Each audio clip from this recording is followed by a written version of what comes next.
It's 3:00. We'll call to order the Planning and Zoning Commission meeting for December 21st, 2021. First of all, we have all members are present except for Commissioner Sobeluk and Commissioner Walla. And we got Sandy Kuntz on the phone. Okay, first of all, you got the minutes from December 2nd, 2021. Is there any changes or corrections to those? Mr. Chair, I'll move that we accept the minutes as presented. Okay, I have a motion to accept. Do I have a second? I second it.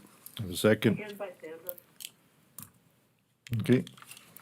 All in favor? Aye. Aye. Those opposed, motion carries. Okay.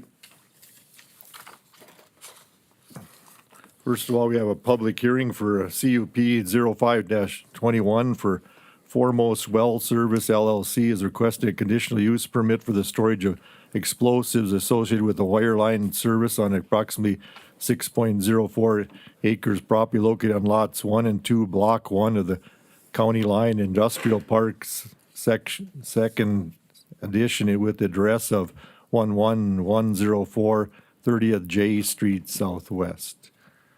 Is the applicant here? Or? Yeah. Okay, you just step to the there. Just state your name then and state what your plans are. Brian O'Toole with Foremost Well Service. Okay. We plan on holding 2 magazines in the southwest corner of the lot there on 30J Street. One to hold primer cord and the other to hold blasting agents. Okay. Any questions from the board?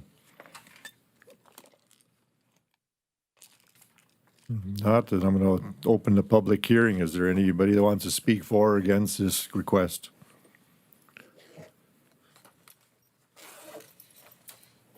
Anyone want to speak for or against the request for this conditional use permit?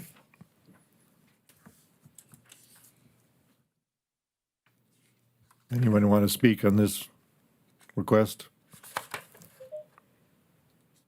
Hearing no comment, I'll close that public hearing then. I'll ask for recommendations from our planner. Thank you, Chairman Franchuk. Commissioner Steve Josephson, County Planner.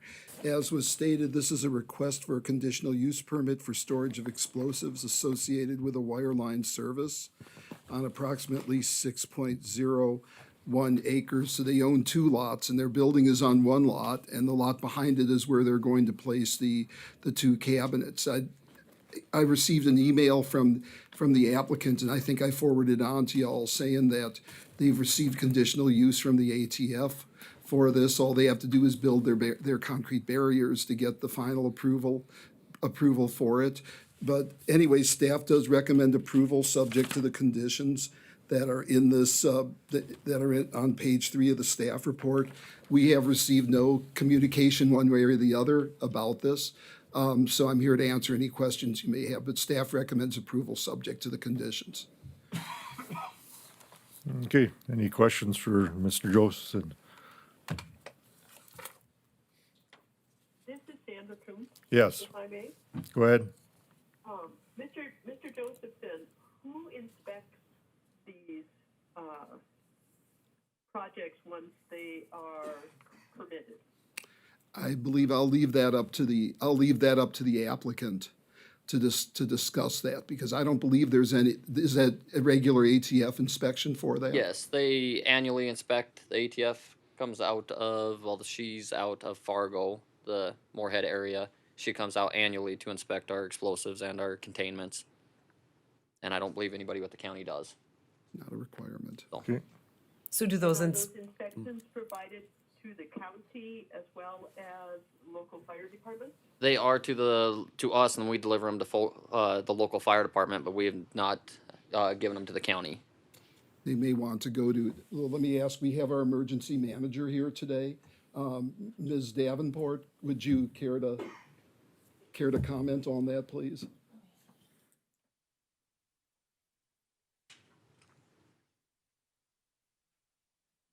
Commission. Shauna Davenport, Director of Emergency Services.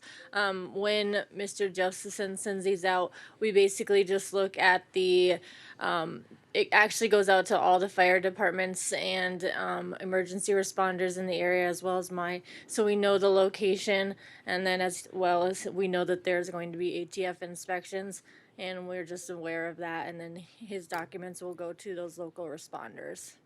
And then if there's any explosives and he has to do any tier 2 reporting, that would be done through the state. So none of that reporting gets sent to Steve or you? I have access to the system, so it doesn't get sent to me, but I can log in at any time and see anything he's holding on. If he has certain containment levels, I can see any of that data Okay. for his services, so. Any other questions? Thank you for that clarification. Thank you. Okay. Thanks. Any other questions? Not, I'll look for a motion to approve or deny this request.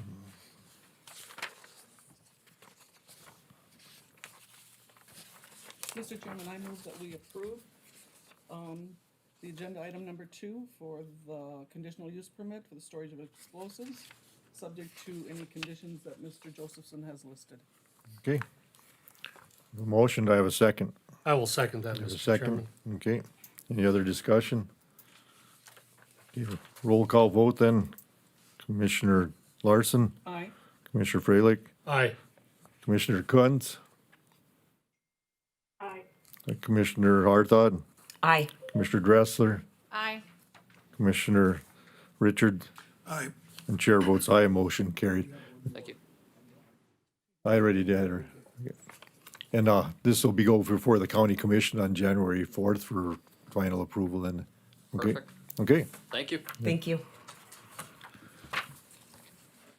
Okay, next we have a public hearing for a variance for 01-21 for Heidi Hewitt Holm and a Joshua Holm are requesting a variance to minor side yard setback for accessory structure. Property is located and the property is on 4123 111 J Avenue Southwest on Lot 4 of the Pine subdivision is approximately 4.62 acres. Is the applicant here? You need to step up to the mic and just state yourself, your name and state what you had planned. I'm Joshua Holm. Okay, So with our property, we're dealing with some serious drainage slope issues. And we're asking for a variance to build on the south of the property to build the shop. And it's gonna be close to the property line. So we're asking for a 12-foot variance. okay. And your neighbors are aware of this and they're in approval of this or? Yes, when we submitted the application, we submitted a signed letter from the neighbors. Okay. Any questions for Mr. Holm?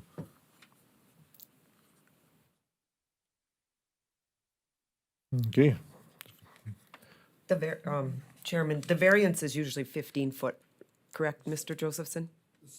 Setback in that, in that RA is 15, Okay. is 15 feet.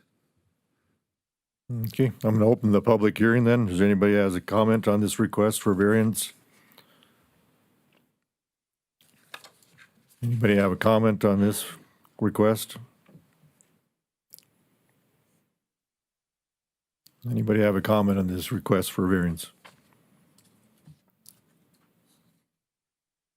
Hearing no comment, I'll close the public hearing then, and I'll ask for recommendations from our planner, Mr. Josephson. Thank you, Chairman Franchuk. Commissioner Steve Josephson, County Planner. This is a request for a variance for the side yard setback from 15 feet down to 3 feet. It would be a variance of 12 feet. And the applicant originally came in, it was supposed to be 15 feet.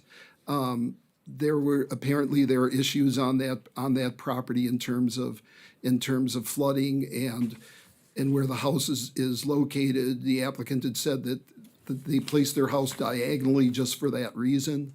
And they wanted to place the foundation for the accessory building to also be diagonal for the same reason. This is because of the physical surroundings and the physical topography in that area appears to be an issue for them. And it's not based on any sort of economic gain. And having been out to the area, and seen that subdivision, it doesn't look like it would conflict with, with the other houses and where they're located. And also that the neighbor to the south did sign in the application saying that they didn't object, to this. Staff does recommend a minimum side yard setback for the proposed accessory structure, that it should be reduced from 15 feet to 3 feet, and that it will be located as shown in the site plan submitted with the variance application received by Stark County on November 30th, 2021. And I'm here to answer any questions. We did have one letter from a resident, and I believe I forwarded that on to the commissioners. I've not heard any more. I've not had any more phone calls or letters or emails since that time. So, Mr. Josephson, I see on the tree rows they're going to install because of the variance. Who's responsible for that? well, that is actually on the property owner to the south, and that's not a requirement of this. You can't require that of the adjacent property owner. It wouldn't apply to him. But I guess in their I will let Mr. Holm discuss, whatever it was that he worked out with the adjacent property owner to the south. But that wouldn't be included as part of the variance because that's not actually on their property. But Mr. Holm can address his discussions and what he's worked out with the neighbor to the south. Hi. So did you've talked to them because I see it's drawn out here with the tree rows? Yeah, so we talked to probably summer about going halfers on the fence, and then he wanted to do tree rows, and we're gonna do tree rows in the front around eventually, but he talked about doing tree rows before all of this, and so Steve said, he mentioned that would be a really good thing. Okay. So we eventually will probably do a fence on the property line, but in the meantime, there will be the 3 rows of trees from them. So with the flood issues, are you going to build this building up a little bit then? Yes. Okay. Any other comments or questions? If not, I'll look for a motion to approve or deny this variance request.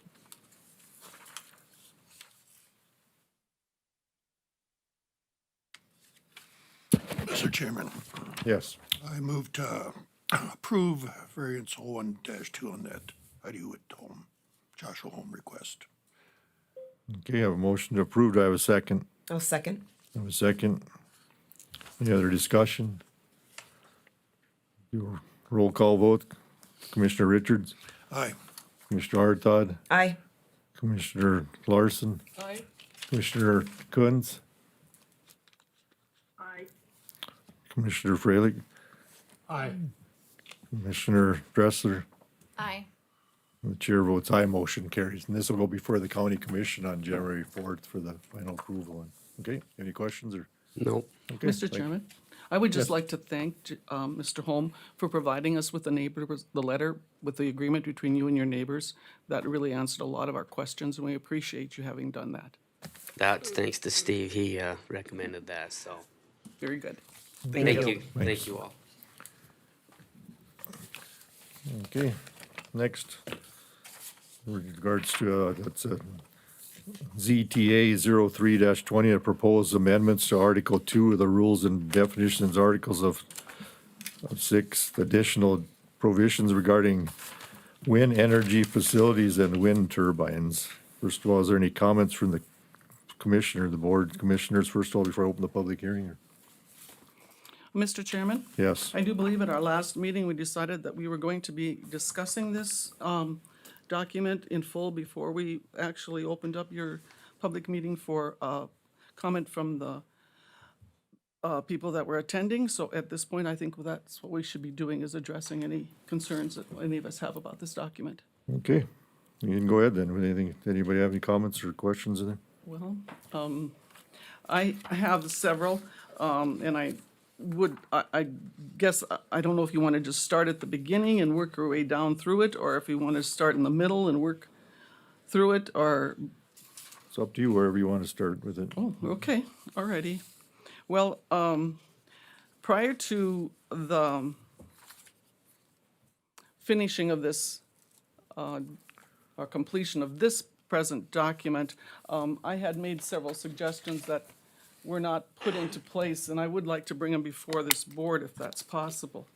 I do believe, and let me just find the exact, under,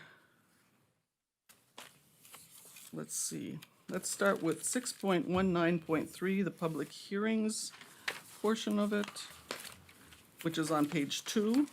Okay,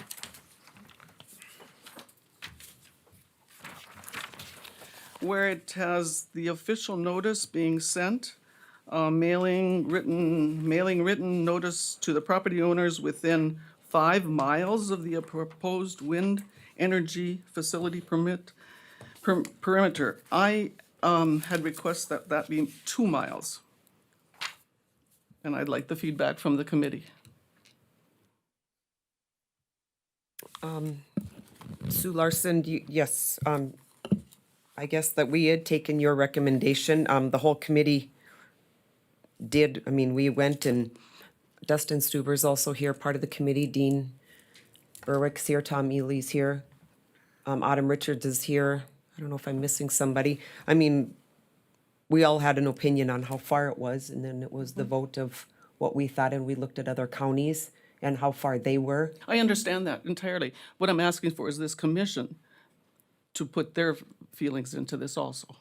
That's what we're doing, is we're reviewing this as a commission. We understand that that's the way this came out of your committee. Your committee, you were part of it too. I attended one meeting in person and found it to be a committee that was so biased that I did not feel that I was welcome at the committee. So that's my feelings on it. That's why I'm bringing it before this board at this time. Anybody else on the board have a position? Mr. Chairman, yes. I guess maybe the committee needs to explain how they arrived at the 5 miles. Maybe there's a reason for it. Perhaps you could explain it. Well, I guess we discussed it based on the fact that it's a very large landscape view shed, and it just based on the pure height of them affecting at least a 5 mile view shed, that it would be nice for one of the meetings. I know it was a very passionate meeting where a lot of people stood up and said they didn't know about.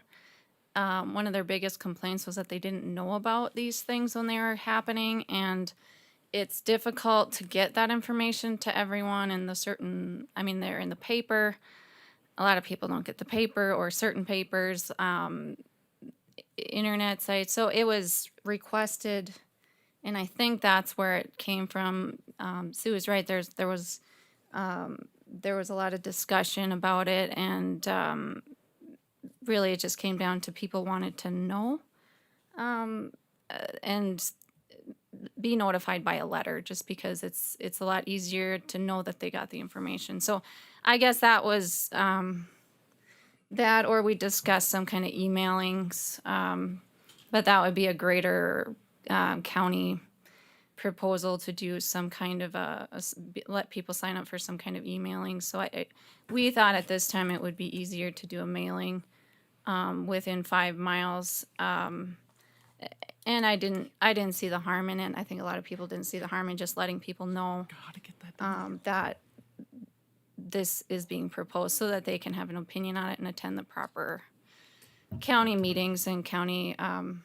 I guess that's the biggest thing that we heard complaints on, was that people just didn't know, and they felt that they were affected a lot further than I think our current is 500 feet, which, as we know in the country, is not very, I mean, you might not even get the neighbor in on that in some cases. So I think it was just purely informational, really had no scientific backing as to why we picked 5 miles. We just picked it because we felt like you could see a long ways, and those folks would probably want to know at least 5 miles away that they're being affected by that. So that was how we came to it. I mean, we're at the we're at the mercy of the board if they want to change it. Absolutely, that's something we can discuss. So, for sure.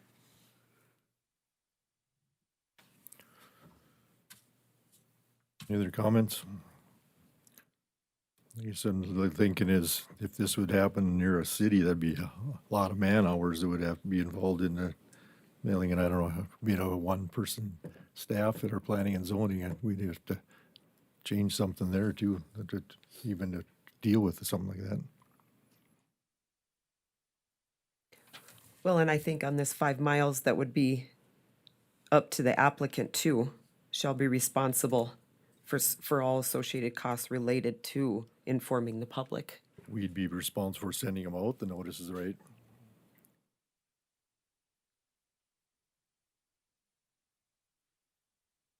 I think we would owe that to the taxpayers to do that so they would know what was going on in their county.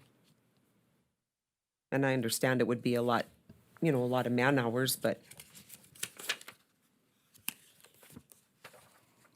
Or deal with the timetables too, the 45 days, 15-day notice and stuff too. So, I mean, it's, timetables that required too. Mr. Chair, as I read that particular area, it's added in or wind turbine location of the of the proposed wind energy facility perimeter or wind turbine location. And as I look at, on the south side of Stark County, so you're talking a notification, the way I interpretate that, a notification of 5 miles from each proposed turbine. If that was the case, and that, going back to that particular site on the south side of Stark County, is that correct in my interpretation of what the committee came up with? Well, it would either be a facility perimeter, or if it's just one turbine, it'd be that turbine's. Yeah, so it'd be anyone living around that. Yeah. That is what that means, because we felt like whether it's one or whether it's 100, those folks living there are going to want to know that that's happening, because usually they aren't informed until right before the public hearing. It's just a small window of opportunity for them to research, the impact to their particular situations.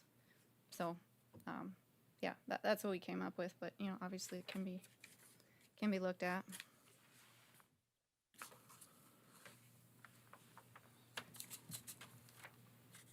Any other comments on that? Commissioner Larson, is there something else you had to comment on, or I'm sorry, I didn't hear you. is there something else you wanted to comment on this ordinance? Yeah.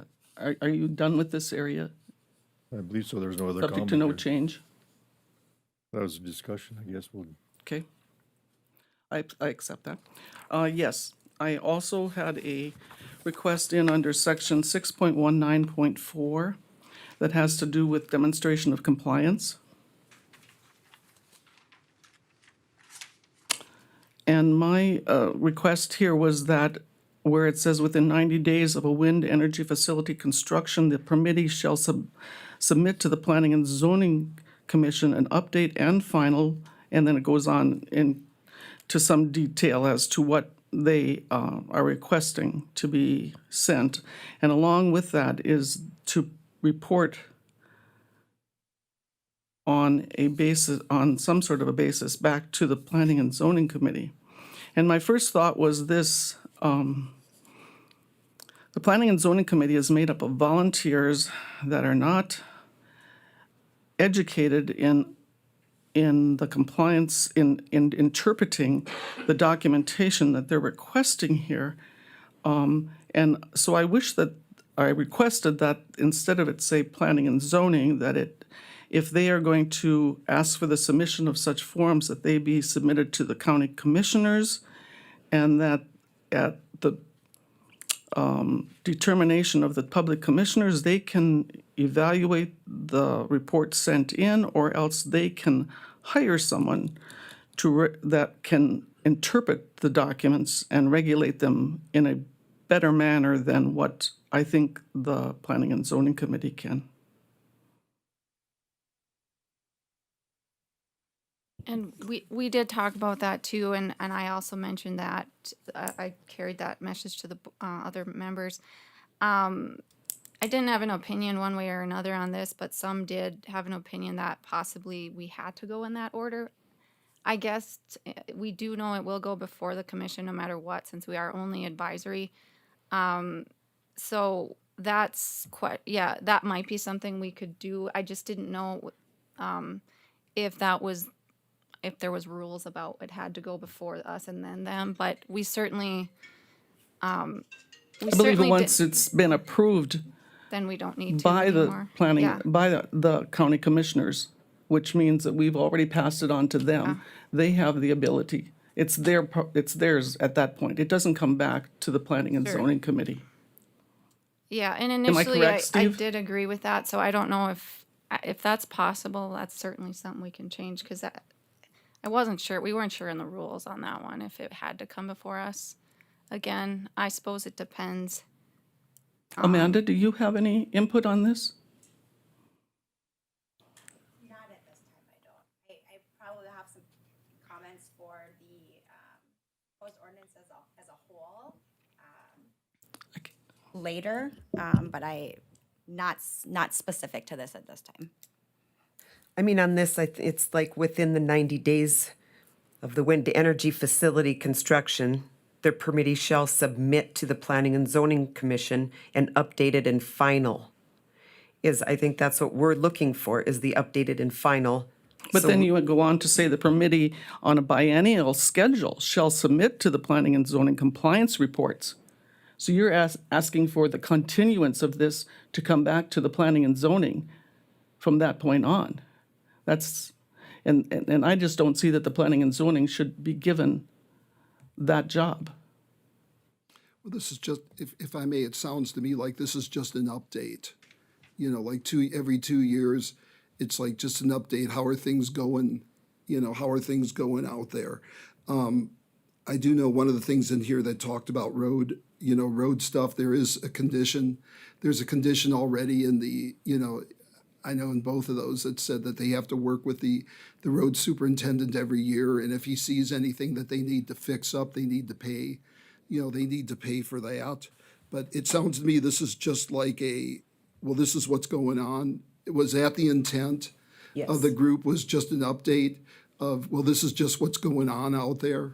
But shouldn't that still go back to the county commissioners at that point? I And don't if think they share it back with us? I didn't see it. I don't think the intent was to have any action on that, correct? Mr. Chairman, I don't understand. Mr.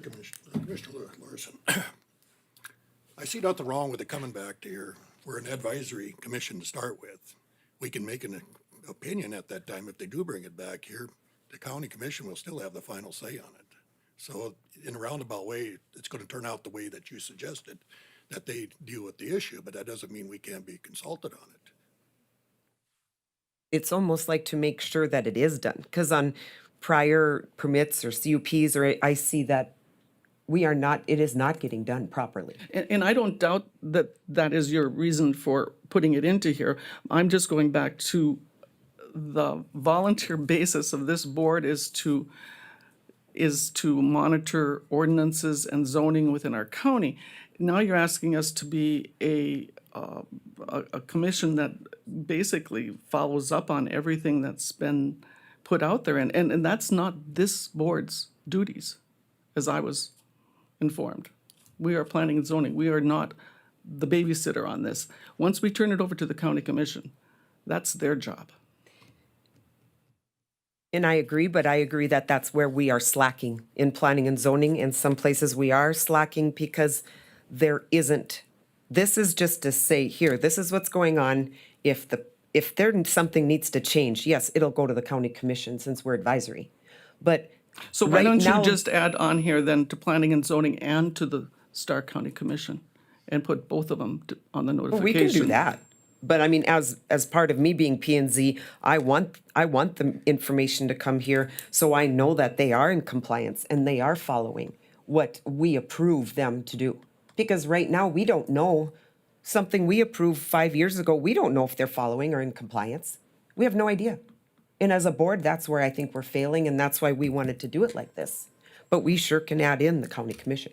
That is not a problem. So then in following of that, then to be uniform, are you gonna require this report to be done on all conditional use permits? Mm-hmm. On everything?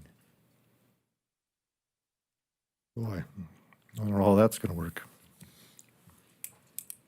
Mr. Chairman? Yes. This is Sandra Coons. I think the bigger question is who in all of the planning and zoning ordinances, who is directed to be our enforcer and our inspector and the person that is managing actively the things that are approved? Or does it go into a black hole? Because that is what I'm hearing is missing to bring some continuity between not only this chapter, but the other chapters where we're wondering once things are approved, how do we know they complied with the terms or the conditions of a CUP or a conditional use permit or a variance or any other items that we approve? Who's watching? Well, when we have a one department for planning and zoning on that, and when anytime he gets a complaint, he looks into it, but I mean, to go out and inspect this, we're gonna have to hire more people if that's what you want. But I think the question for our consideration as an advisory board is, do we want to be complaint driven or do we want to be proactive?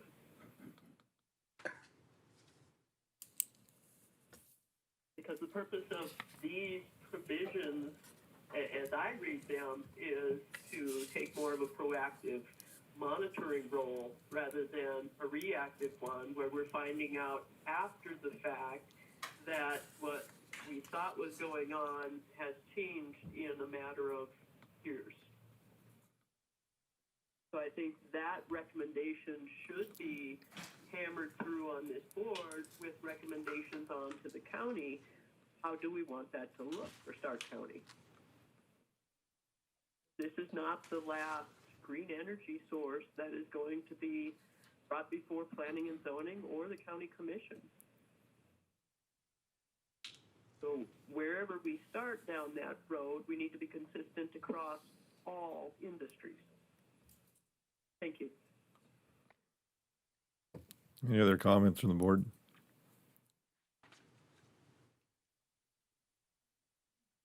Not, there's anything else you want to discuss, Commissioner Larson, before we move to the public hearing? No, that'll be all. Okay, and I'm gonna open up the public hearing then. Anybody have any comments on this ordinance? Anybody from the public?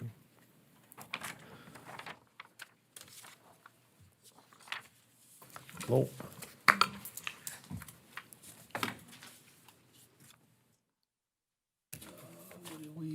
Is this all one? Oh, okay.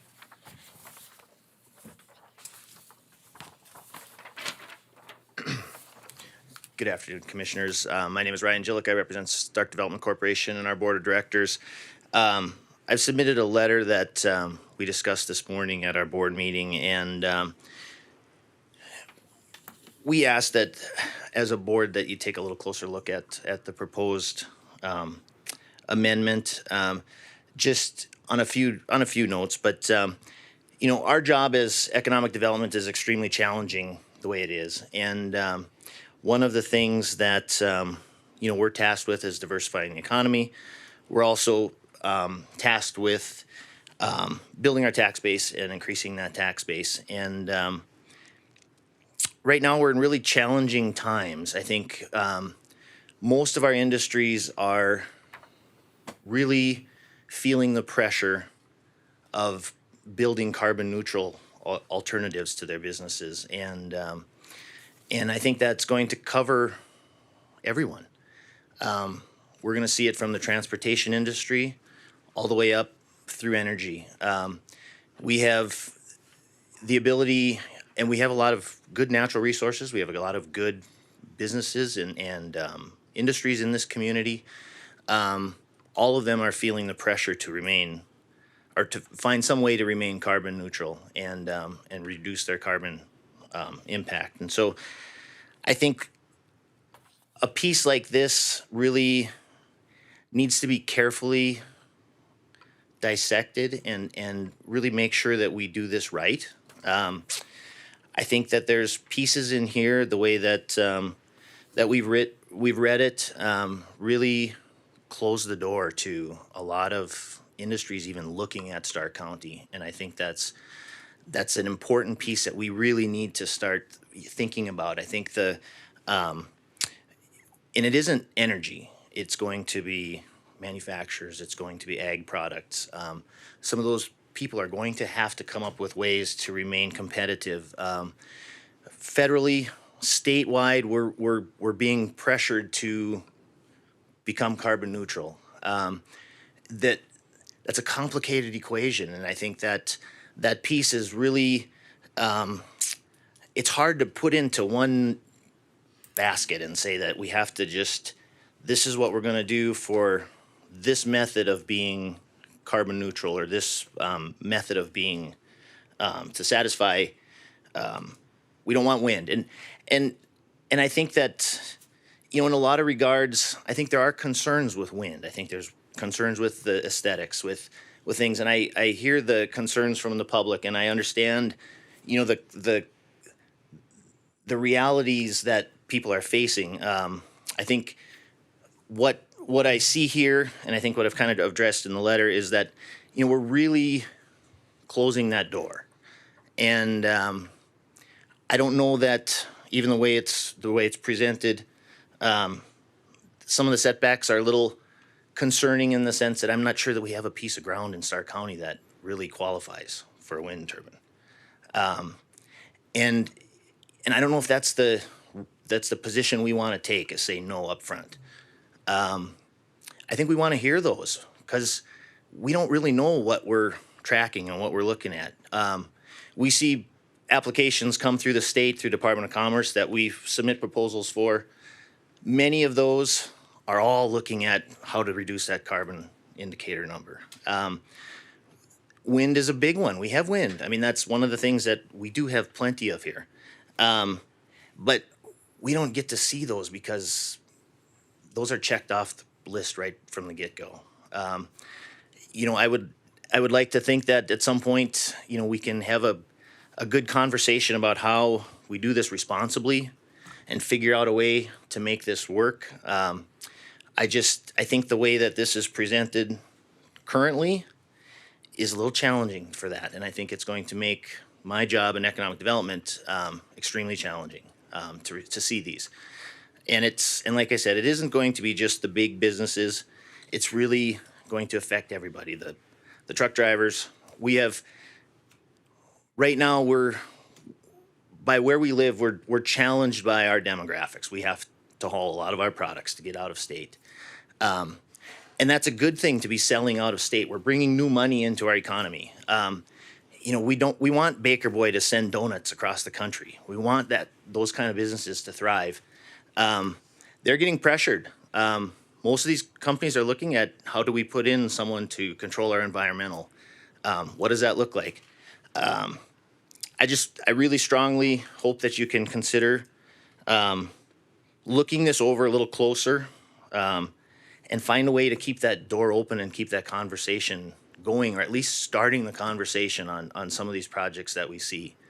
I do feel, and you're welcome to read the letter, but I do feel that in much of what we see in here, we are really putting up a big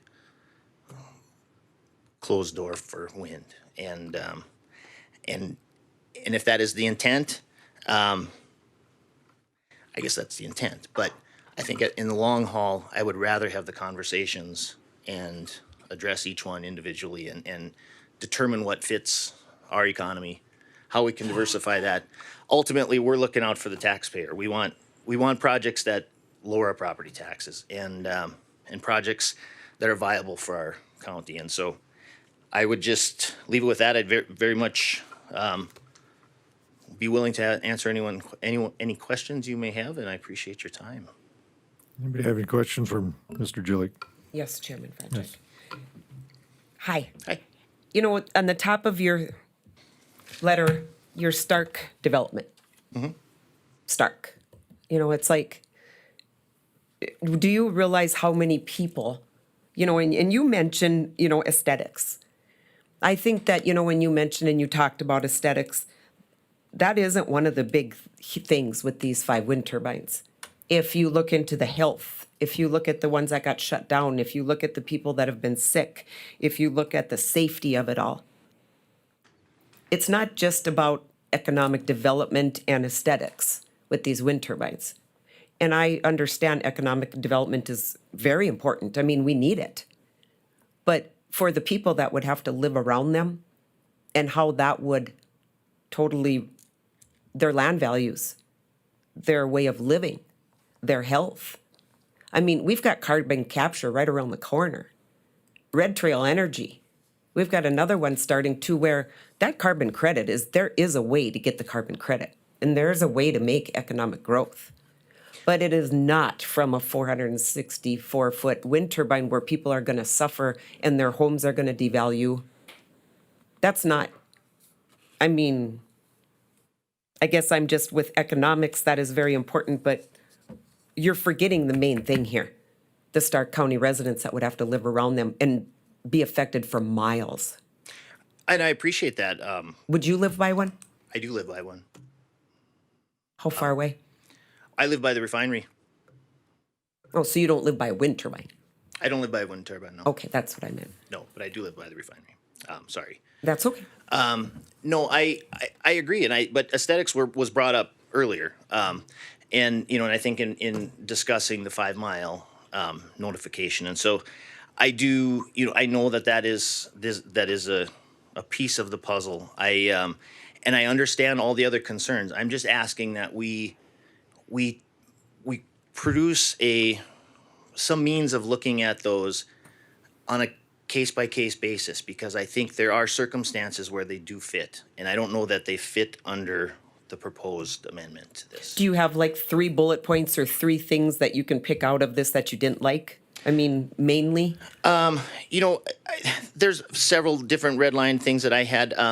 A few of the things that, the 3 miles from any habitable structure, I think that really, I don't know that we have 3 miles from any habitable structure that has a piece of ground that covers.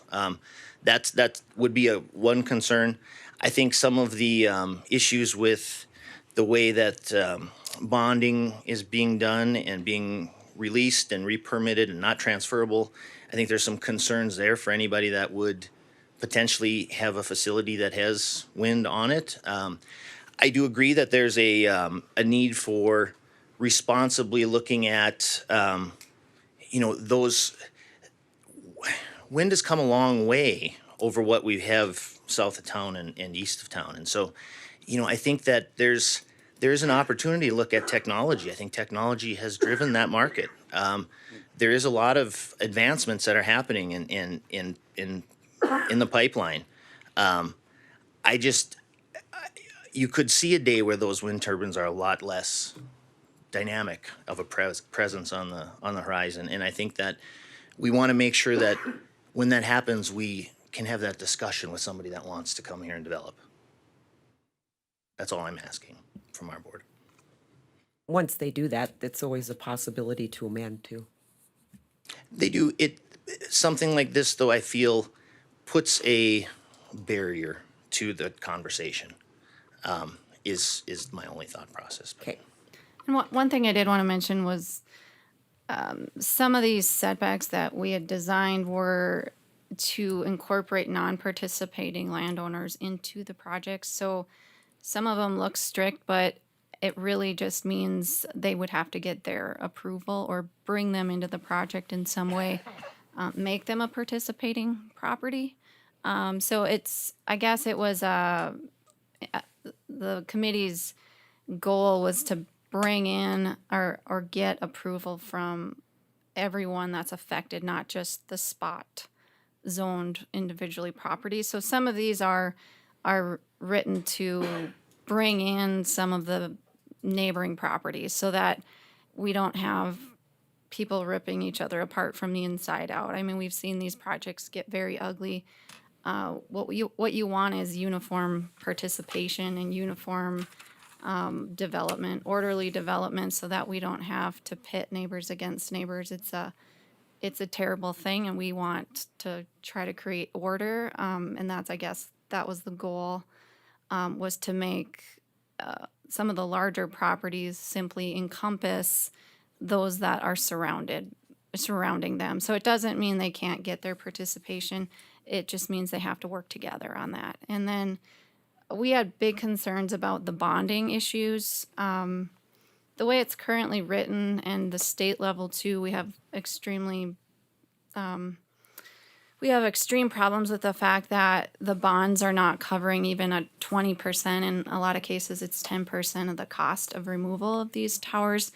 And I think as we're looking at wind in our county, what we have to look at is every single portion of the cost. So it's not just putting them up, it's not just maintaining them, it's not just paying the landowners, it's taking them down. And currently we have a big problem with the way they're being bonded. It just doesn't cover the cost, even a small fraction of that cost. And as we know, a lot of these structures are set up with shell companies. So when they're done with those towers, those shell companies dissolve, and that wind tower goes back to the landowner. And now that landowner, beknownst to them, they have to pay to remove it. And they're being told, oh, they're bonded. Well, they're not bonded very much. And what happens when they're 10 or 15% bonded and now suddenly they own a wind turbine that's falling over and rusting, and they weren't aware of that. And probably it's their children that'll have to deal with it, not them. But, a couple generations, 20, 25 years. But so some of the problems that we'd like to see fixed is that, yes, it will be more expensive to bond at a proper level, but if that cost doesn't get added to the business plan and it's not viable, well, then it's not viable, right? I mean, that's economics 101. And a lot of times the government is paying for these. They're not yet paying for them to be removed. And as we can see all across the country right now, I don't know of too many that do get removed, even when they're decommissioned. They just get left. And that, to me, is one of the biggest problems associated with these particular turbines that exist today. And I know that's probably not something you wanted to get into right here, but and I appreciate your input. You've been a valuable resource to many people in this county, and we respect your opinion very greatly. But we want to make sure we're looking at the whole picture. And we've had a lot of people come to us, and we've dealt with quite a few different projects over the years. And so there's some experience here. And like you said, there's been a lot of challenges, but we just want to see that going forward, that some of these projects are a little more wholesome and that they don't create some of the rift and some of the sheerly zoning issues. I mean, that's what we're here. We're not here really to discuss a whole lot of concept and ideas, but we're here just to say, is there a zoning conflict with this currently? And I think the answer is yes. We definitely have a zoning conflict. It's probably one of the largest things we'll ever deal with in our lifetime is this particular type of project. And whether it's 1 or 100, we're definitely dealing with it at a vast level the minute that one of them gets proposed. So we would like to take the guesswork out of it. We are being a little proactive. I feel like the state needs to also come into this picture. Public Service Commission, it would be great if they would talk more about bonding and treat this industry a lot more like they treat oil and gas. There's a lot of regulations on oil and gas, and those aren't being brought forth with this newer energy that's coming down the pipeline, and I do feel like it needs to be addressed. If we can address it at the county level, it does set other counties up to do the same, and I think eventually it should be a state level issue. I don't think every county should have to deal with these kind of bonding issues, but unfortunately that's where we're at. And so we just feel like the bonding is probably the biggest portion of that. And I think everyone can agree that if they put them up, they should take them down. Eventually someone should be responsible, because if the landowner is given that responsibility, it's going to be like every little town in North Dakota with an old building that's got asbestos in it and nobody wants to remove it. I mean, it's those blades, you can't recycle those blades.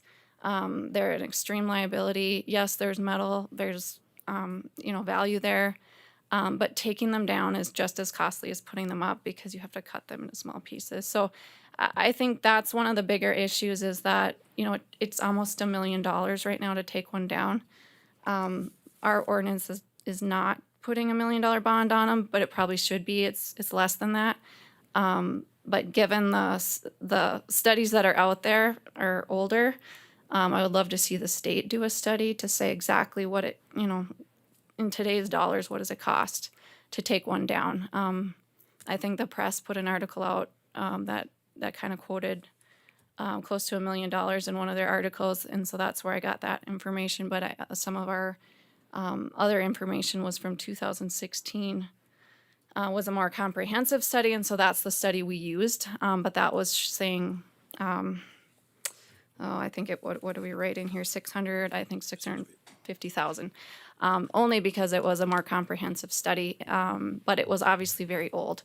And so we do know the cost has gone up since then. So we would just like some framework that would grow with costs. And like I said, we want this to be viable, but we don't want to force a round peg through a square hole. If it doesn't fit, it doesn't fit. But it has to be viable economically, and it has to be viable with the citizens as well. So that's what our aim was. We're not trying to push an industry out, but we are trying to make them responsible for their actions. And it does have to work with our topography, and it does have to work with the existing houses and structures. They were here first, and they still have value. It might not be as much value as an entire wind facility, but it's still value, and it means a lot to each person that owns it. It's a way of life. It's agriculture. And we really want to support our initial economic, the economic facilities that built this county, which was agriculture. So we do want to support those citizens, and we don't want to make this a burden on them, because a lot of times it's individuals that have to bear the responsibility to defend their own properties. And I don't feel like that's right. I think it needs to be either at the state or the county level. It's just so that they have some rights associated with their existing properties. So that's where we were coming from, and I appreciate your comments. Yes, Commissioner Dressler, and I appreciate that as well. And I don't disagree with the bonding requirements. I think that is I think the responsibility, and that's kind of why in the letter it does address responsible wind. I think that's part of what we're looking for is, but I still want to have those conversations with somebody that's looking at moving here. Just this past summer, we had proposals for 2 or 3 different facilities that were in the billions of dollars that went elsewhere in the state, and all of them had a checkbox for wind permittable. We didn't get that conversation. Mr. Chairman, just to concur a little bit on that bonding, all we have to do is look back to the oil industry, and we're seeing their lack of bonding that took place there. And I deal with it firsthand myself on properties that didn't have adequate bonding. So I think if we do anything here, we make any changes, that's where we need to. The decommissioning, the bonding, that's got to be strict. And if a company has a problem with that, perhaps they should build in another county. I mean, we don't want the mess left over when this is Absolutely. out. I totally agree. Thank you. And I do, and that's what comes with responsible wind. We don't. I agree. I'm a county resident. I live in the county, and I totally agree that it's we don't want these dead wind turbines sitting around. That is for sure. And they do create recycled material, because we do own an oil field waste site. And we have taken wind blades in already that were supposed to be out there for 20-some years, and due to the cold and the wind and stuff, they're making 6-7 years in certain situations. Not all, but there's some of their material that isn't holding up as long as they thought. And of course, it's not being recycled. The way it's set up with the tax credits, they got to bury the material. They can't just recycle it. And so maybe there's some changes there that need to be made down the road as far as some tax credits. Thank you. Appreciate it. Thank you for your time. Yep. Hi, Autumn Richard. So, he's right. We have wind, but not in the still of the summer, and not in the extreme cold of our winters here. I guarantee you they won't be moving after Christmas here, when the highs are in the negatives. But we do have something all the time. We have coal, gas, and oil. Just saying. And I think if you want an honest opinion, you should ask the non-participating landowners that live amongst the NextEra Brady Farm. And what I came up here to say today was I actually wanted to reference what Miss Larson had to say. Her comment about the 5 miles being a bit extreme. We live amongst them. We received no notification because we did not fit in the 500 feet perimeter of our particular wind farm. I see over 40 of them in my yard every day. They affect my life. I received no notification. And what bothers me the most, Miss Larson, is back at the Planning and Zoning meeting in September 13th of this year, me and you spoke, and you were unaware of the turbines in Stark County. Do you remember this conversation? I do. Okay. Well, in December 22nd of 2015, you voted in favor of those in a Planning and Zoning meeting. Do you recall that as well? I don't. It's in the, you can check the minutes if you care to. So I'm just sitting here saying, you call that committee biased? I have my own opinion. I appreciate the fact that you're trying to incorporate the non-participating landowners because it's their land that's affected as well. And if you look at the Brady Farm, most of those that voted in favor don't live there. Ask the ones that do. Ask the ones that will be affected the most. 2 miles is certainly not it. Thank you. Thank you. My name is Dean Berwick. I'm a resident of Stark County. And like Carla said, I was on this committee.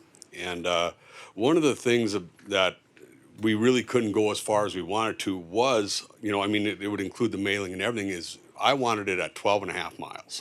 Because that's what infrasound does to people. It affects you, and it's not everybody, it's just some of us that it would affect. And that goes out to strong 12 miles. So, I mean, to send a letter that, hey, these things are going up for 5 miles, I think was pretty conservative. You know, and I went along with the 5 miles. But like I said, I got research in that briefcase. I got a lot of stuff in that briefcase. One of them, I don't know if we can ask Rick or whatever, the planner or whatever, about this new technology that the wind turbines got, because I'm finding there is none. You know, I mean, we had even Jerome Kent with One Energy, who wants to sell these turbines to Marathon, say that, oh yeah, we got direct drive now. Well, direct drive, taking a planetary out, all it's really doing is allowing them to go with bigger turbines. That's one of the biggest reasons. And I've done a lot of research on that, and planetaries don't make much noise anyway. So I'd like to know what new technology's out there, because we're not seeing it. In fact, we're seeing them fighting the light thing again. You know, down there in the Beulah area, they're going to exempt some people. Why are they exempting anybody? You know, they're paying. I can see them for 16, 17 miles. I get to see those from my place right now. And that was supposed to be taken care of. And that's what you find out, and that's also in that briefcase, is how much deceit. You will never read a bad article from a wind turbine company about a wind turbine. You're not gonna see it. And we understand that. But hey, we need to look at this stuff for what it is. And if you look at the wind turbine industry, back in the day, Ted Kennedy, not in my backyard, that started in the East, the wind turbine stuff. And that's where a lot of it's at. And what you're finding, which I also have in that briefcase, is tons of lawsuits against the counties, against the wind turbine people. Anybody involved in it is getting sued. And they're winning these lawsuits, which is huge, because before there was none. You know, we got Falmouth, Massachusetts. The people won that one. There's a ton of them in there. In fact, I got like 2 pages, just 2 lines. This company sued, this company sued, this company sued, these people sued, these people sued, these people sued. And they're winning these lawsuits. So that's something else we got to look at. And I was on the bond. As far as the bond is concerned, I was the one that looked all this stuff up. And I actually found a letter from Blattner Energy to NextEra, who's got the wind turbines down there in the Brady project. It wasn't about that project. It was about a project in Ohio. but they were taking down smaller turbines at a cost of $675,000. They were getting up to about 40,000 in scrap price. Well, now they're finding out nobody wants this stuff. And to get that kind of money for your scrap price, they got to be cut into 4-foot sections. Well, nobody wants to cut on a turbine blade because you got carbon fiber impregnated with fiberglass with aluminum and metal. You got it all. So you light it up and you got a toxic. And I've talked to somebody who builds these. And he said, you cannot believe the dust going out of our factory every day. He said, it's pathetic what we go through in grinding wheels, trying to clean these things up and get them ready to go. But he said, they are. You can't put a torch to them. He said, you better have breathing apparatus if you do. Wahpeton said, hey, we'll bury these. They started doing a burial they were scrapping out, I guess, 200 of them. And in no time, they called up and said, hey, we can't take them. Our pit's full. They even got a D11 dozer, cat dozer, which weighs right at 1 million pounds. Tried to drive these blades over to crush them so they could get more in the pit. It barely would do anything in the widest part of the turbine blade. So they're finding that there's one problem after another. And when we did this deal as decommissioning, like you said, we went with $650,000. That's not even what it really costs to take it down. We left out the part about removing the power lines, removing the concrete, some of the concrete, get it below at least water line level, so that if somebody wants to put a water line in, they don't have to worry about running into the base of a turbine that used to sit there. So, like Deneen said, it's easily $1 million. If you're going to reclaim the property, take the turbine down, get rid of it, clean up get like the power lines, everything out of it, you're looking at close to $1 million. And that's all on paper. That's stuff that's already happened. So we need to look seriously at this.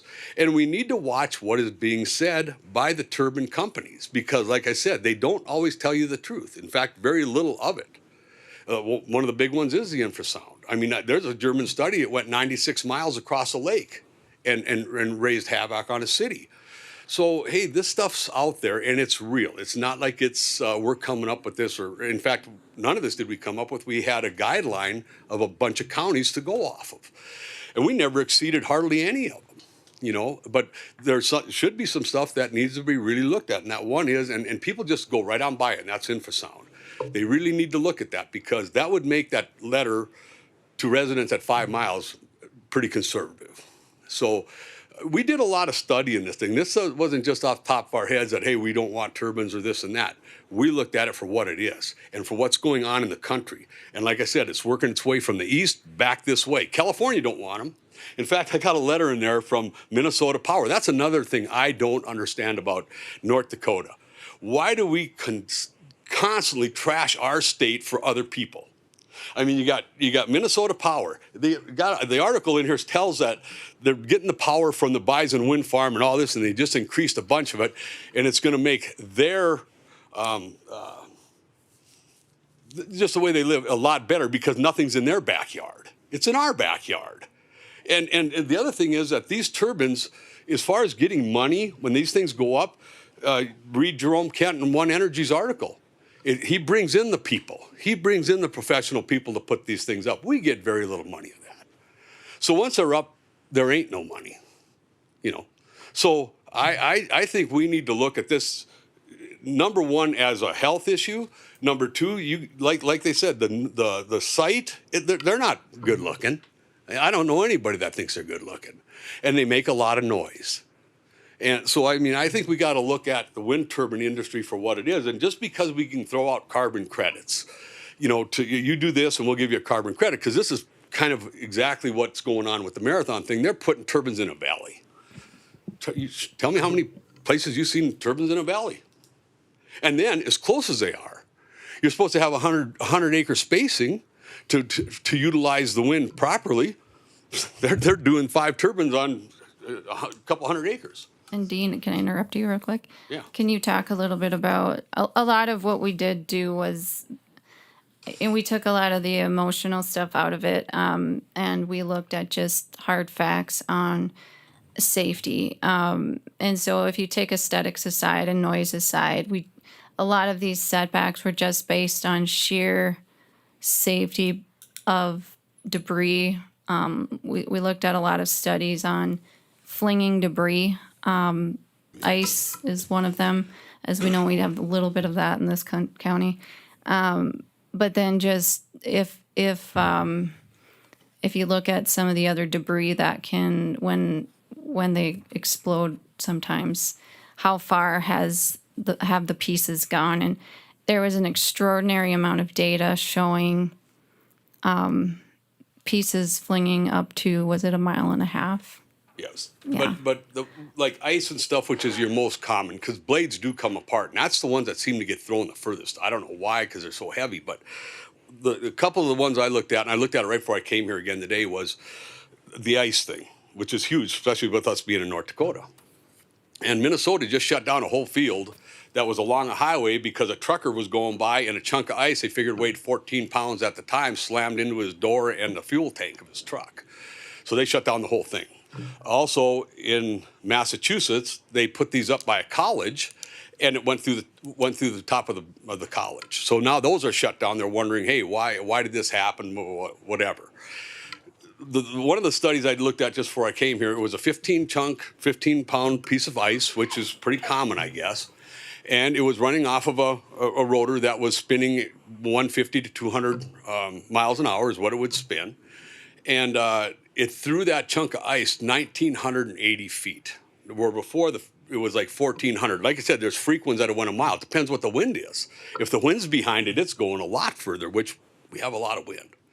So we need to look at all this. I mean, especially where it's at. I mean, I know I don't believe we're talking mainly about Marathon, but let's just say we put wind turbines where they want them out there. The crooked crane trails, you guys are going to be liable if you agree that this is okay. They're going to come after you if somebody gets killed from a chunk of ice out there, and it's going to go way past 116th into what the park or what the Patterson Lake area has for a buffer and the Crooked Crane Trail. It's going on that trail for just about 800 feet.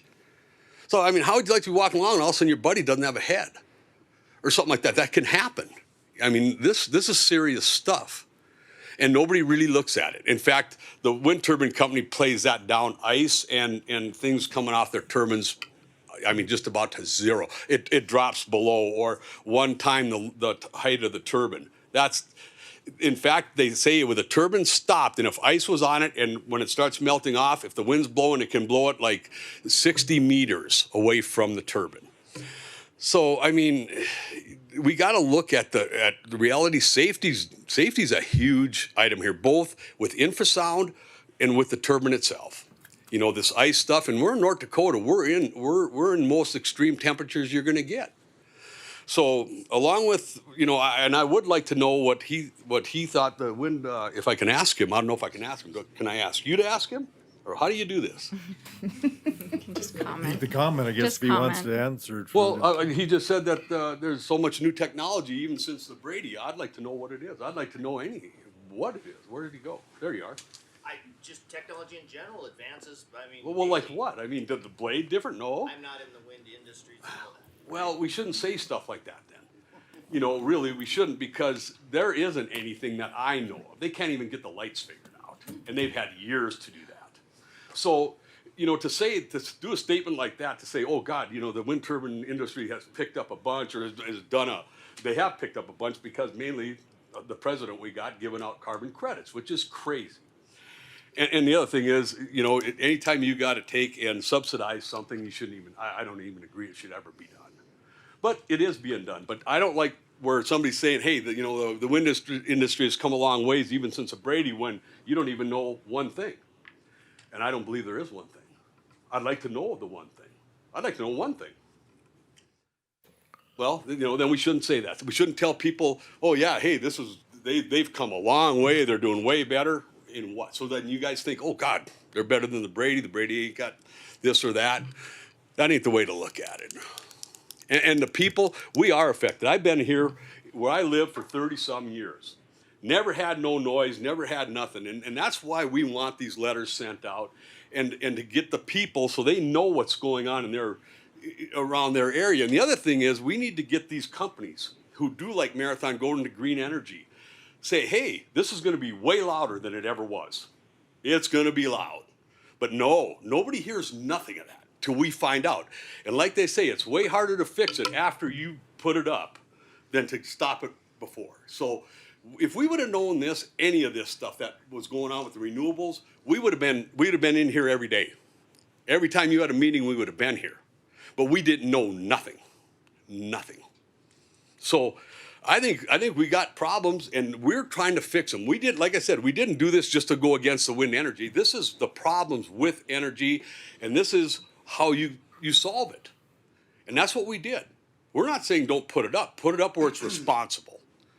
And really infringing on a landowner that just because you're on that side of the fence and I'm on this side of the fence, you can go ahead and ruin my lifestyle and everything I got because you want this. To me, I call it greed. I call it greed big time when you do this. So that's my opinion. But let's look at the real facts. And hey, if you need information, I've emailed you guys a lot of stuff. I hope you read it. But if you need more, I got tons of it. Thank you. And it's backed up. This isn't something like I thought of it or anybody else thought of it. This is research done either Germany. I mean, I got it from Sweden. I got it all over the world. What they're finding out what's going on here. Even putting them in the ocean. I mean, it's disrupting a lot of stuff. So As you can see, Dean can talk a really long time, but no. Well, I got a lot to say. I know. Well, but anyway, and we definitely, like Dean said, there was a lot of data that showed a lot further than what we went. This is a good compromise between both sides. We felt it was, as you said, it went a long way the other way, and it could have been. And a lot of people on the committee were of the opinion that we should have went with larger setbacks. We felt this was a compromise. So that the point I wanted to make was it was a compromise between the desires of various people throughout the county, and then the four commissioners that were on the board or on the subcommittee. And so that's where we derived with a lot of it. But thank you, Dean, for all the information you've provided. Anybody else had a comment? So public hearing. There wasn't 4 on the subcommittee, because that's a quorum. So there wasn't 4 commissioners. There was. It was me, and there's 9 of us. So. Mm-hmm. It was you and I and Sue. And Sandra. Sandra. Oh, yeah, because But there's 9 of Yep, us, so that's that's right. not a quorum. Okay. Yeah. Any other comment from the public? I mean, a lot of these, I would like to just say too, with being on that committee, we probably went half of when we looked at other counties in North Dakota, and we looked at setbacks, and we looked at everything, almost on every one of them, we cut it in half. So it is not like we just didn't want wind in Stark and said no, because if we didn't want wind in Stark and we would have followed the other counties in North Dakota, well, they would have been double on everything. And if anybody wants to look back at the bonds from the Brady, and I feel sorry for any landowner that's going to have to take one of those wind turbines down from the Brady. Because you're looking at about $25,000 a wind turbine. And that's scary for anybody that is participating or non-participating. The ball was dropped there big time. No, I don't need to keep going. This is public hearing. You go ahead. I just wanted to put that out there with the bond. That's fine. What did you say about 25,000 just now? You said something that they're looking at 25,000? No, the bond on the Brady. Oh, On the Brady, not here. Okay. The bond on the Brady one. okay. Well, I actually figured out a guy that's got 3 turbines on his land. I figured out what he's gonna get in the 20 years we both did. Yep. And he'll pay just about $1 million out of his pocket to decommission them if he gets stuck with it. Yep. Just about $1 million out of his own pocket to take them down. I just want to make one comment. Oh, Dale Berwick, resident of Stark County. Why does it seem like we just running 100 miles an hour to sacrifice everything that's good about North Dakota for economic development or green energy? It's sad.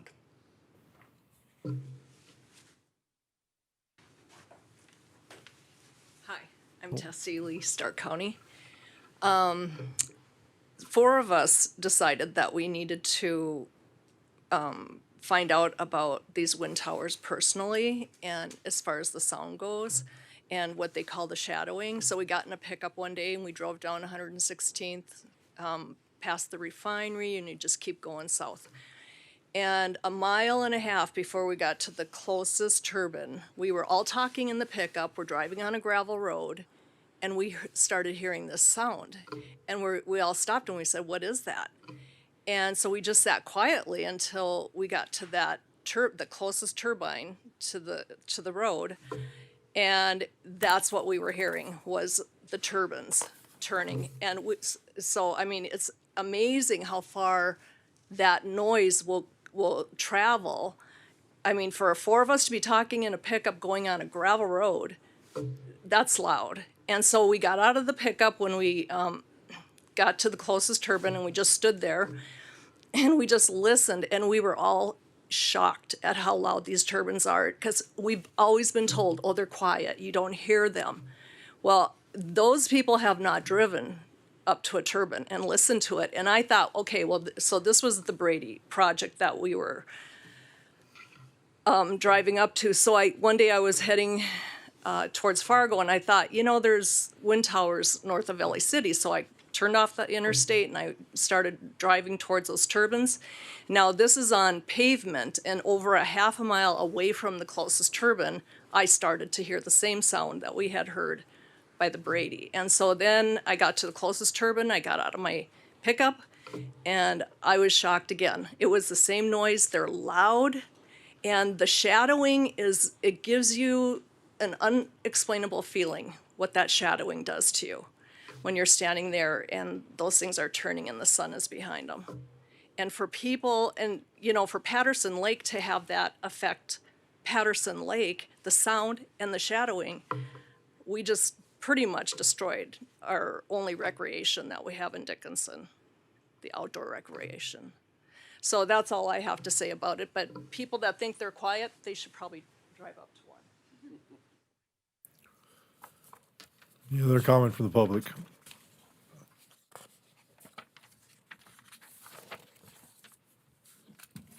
Any other comment? Not, I'll close the public hearing then. Any comments or questions from the board?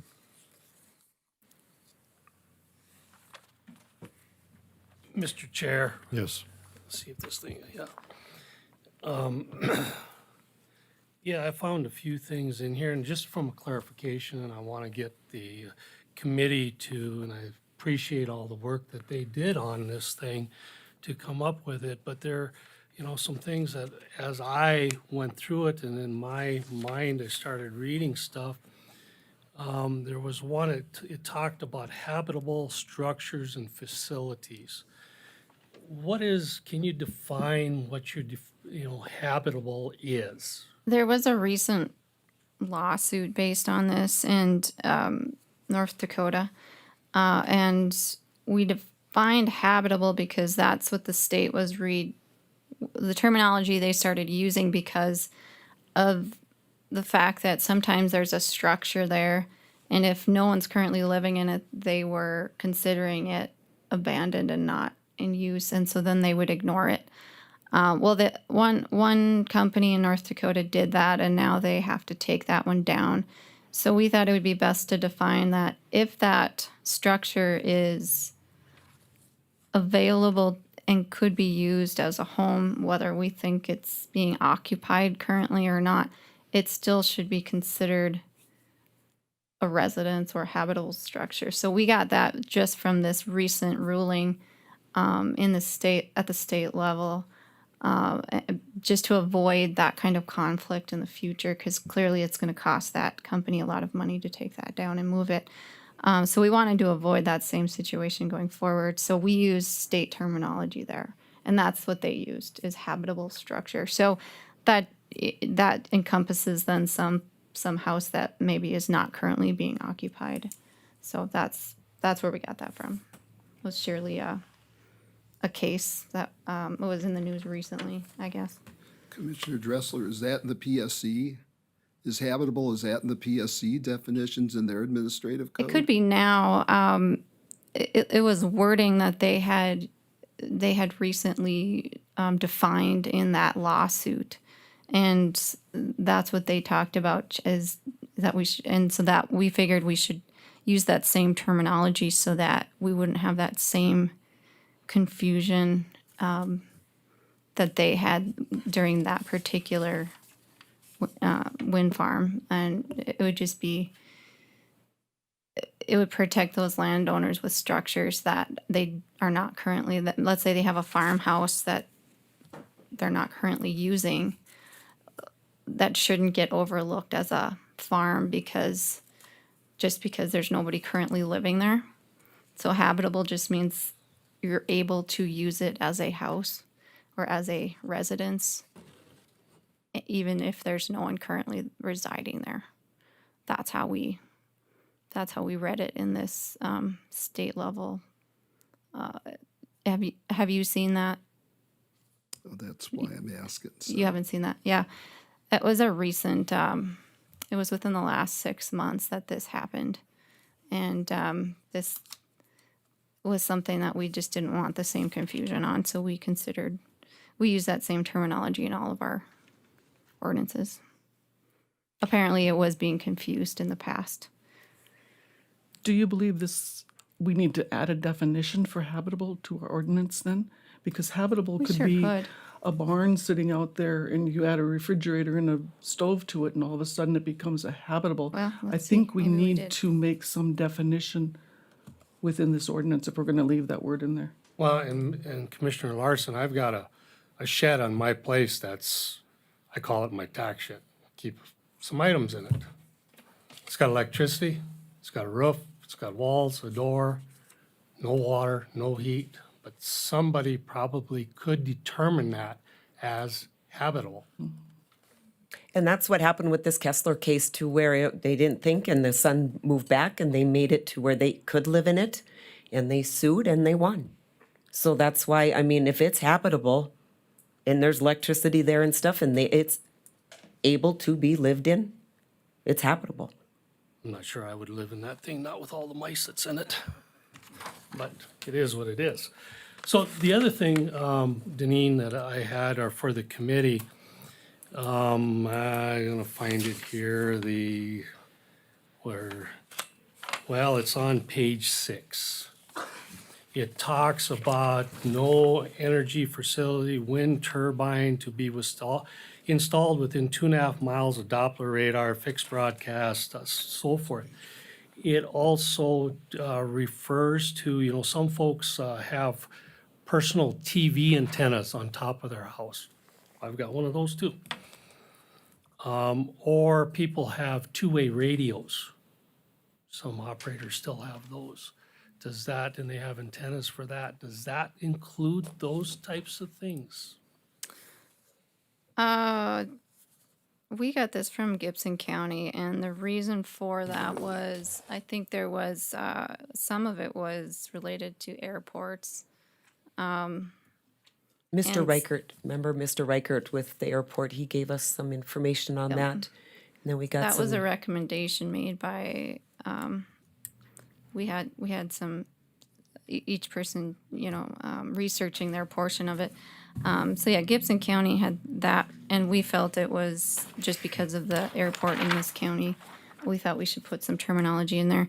As far as not, in my opinion, it wasn't related to personal antennas, but we can define that as, So this, excuse me, Say other personal. I guess the question. You I say got- wireless phones or other personal communication systems. So that would make it personal. That, I read that, Commissioner Dressler, and I read that, and it makes me a we should little, probably strike that. yeah, it Other makes me a little personal concerned about just, communication you know, systems. Yeah, and I concur too there, because I think that's a little broad. One thing we always gotta be a little concerned about is potential for some litigation out there if some party feels that our rules are a little bit unwarranted. So by just cleaning up that language to say airport, for instance, that I could see would help Sure. make this look a little less restrictive in that manner. Commissioners, I've seen this, and this was in Dunn County's ordinance, and where they talked about electronic interference, and they didn't address it in terms of a setback as much as they said as part of their application form. The applicant had to come through and address this through a study and present whatever in their application form that addressed the potential for any, because that's what I'm guessing that this was based upon. And I've done a little reading on that, and there's literature all over the place about this. But, and I don't think there are any Doppler radar here in Stark County at this point. But, from what I read in Dunn County, this was something they had to address as part of their application process to show that there would not be any sort of electromagnetic interference, rather than saying you can't do it within a certain, rather as a setback or a prohibition. That was part of the application form. In fact, as I read through that ordinance, there were a number of things that that I feel that they went into a great deal of detail, to address many of the issues that are in here. And at some point, I just want to go through some of the things administratively. I don't want to touch on the legal, things that could be potential legal issues with our state's attorney here. I'm sorry, Commissioner Freilich. The last thing, or I got two last things that I just asked of the committee, and like I said before, I appreciate all the work that they did.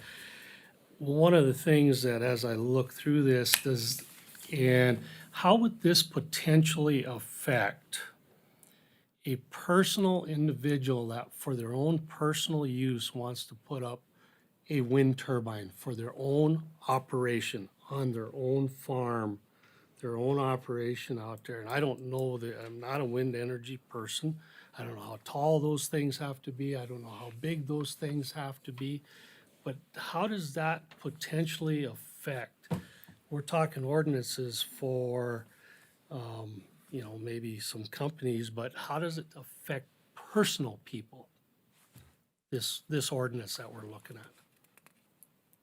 Do you have a comment? Let's step to Dean, if So you want. we didn't think it would affect a personal farm based on the terminology that we used, just because they weren't big enough, and they didn't put out what's that? The height regulations. The height, yeah. Control that. I mean, we're giving them enough to get a turbine that could run the farm, but not 426 foot.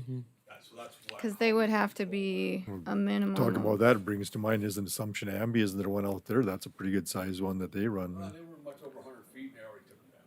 They're all gone. But I mean, that's something similar that could be used for that. I mean, Right, but around 100 feet is a good size. you gotta step up there to the mic so we can. Come up to the mic. That when we did this, looked at stuff, that's what we come up with, like that, like a turbine that's 100 feet could pretty much run a farmstead, and like if they want to run an air dryer, or I've heard of other ones running your manure, liquid manure, they're using it because they got so many electric motors, so they went with wind turbines, but they didn't have to go over 100 feet. So that's kind of why we did the 100 foot. So the landowner can still have his turbine. It was in our definition of wind turbine where they wouldn't qualify as a wind turbine. That's where they would still be able to utilize their smaller wind units, because this wouldn't actually apply to them because they don't qualify as our definition of a wind turbine. At least that's the way we were writing it. So we didn't think it would affect the individual. I think there was a height limitation. Well, 50 foot, is it? Okay, 50 foot. So, and my last question to the committee here, before Mr. Josephson has some questions or comments. A lot of people, you've indicated a lot of various people that were involved in pulling the research and going out and looking and putting this document together. My question is was anybody from the wind industry, from the government industry, asked for their input in helping and guiding that? Because I like all the input that's come in here, but I almost feel that there might be a little section that hasn't had a chance to bring their voice forward. I guess I can answer that. From from when we started this and from Brady all the way to here, we didn't ask for that opinion from that side because they don't ever tell the truth. So we didn't really, Well- from when working with all of this is all within county. This is to help Stark County. This is to make sure Stark County residents, this is everything about Stark County. If we would have had wind come in, they wouldn't have wanted any of this because they don't care about the residents. They come in, put them up, they're gone. Even, did you reach out to the PSC I'm just Yeah. asking about, Well- for their, Yeah.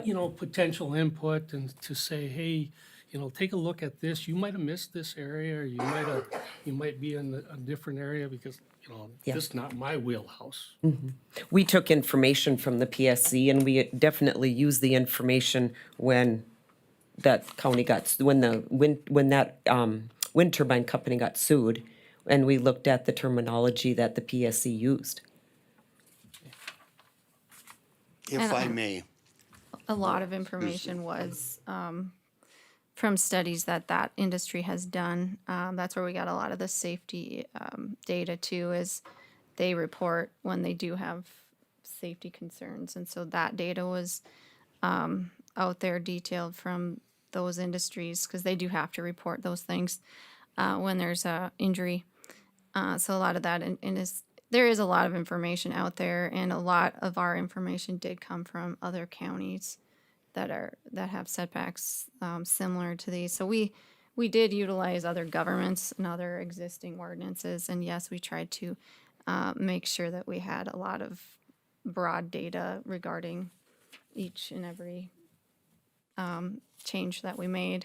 But mostly it was from it was complaint driven as well. We wanted to address a lot of the current local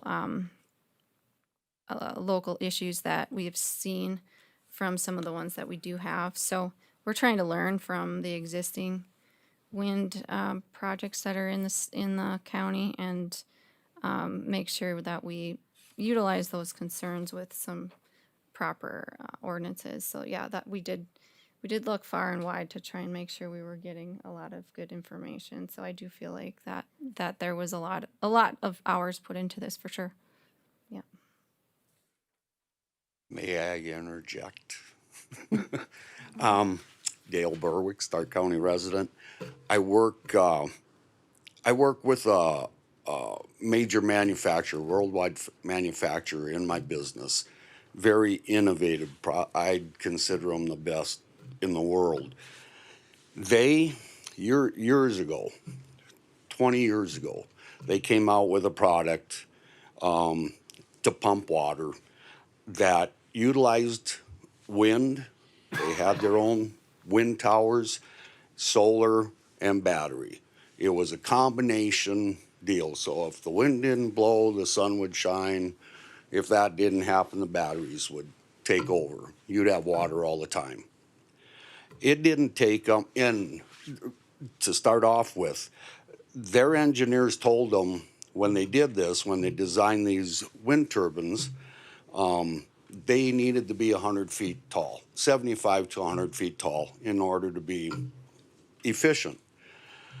As the years went on, and this was only about 5 years down the road, if it was even that long, they shortened those towers. They shortened them to 50 feet. And then a couple years later, they shortened them to 25 feet.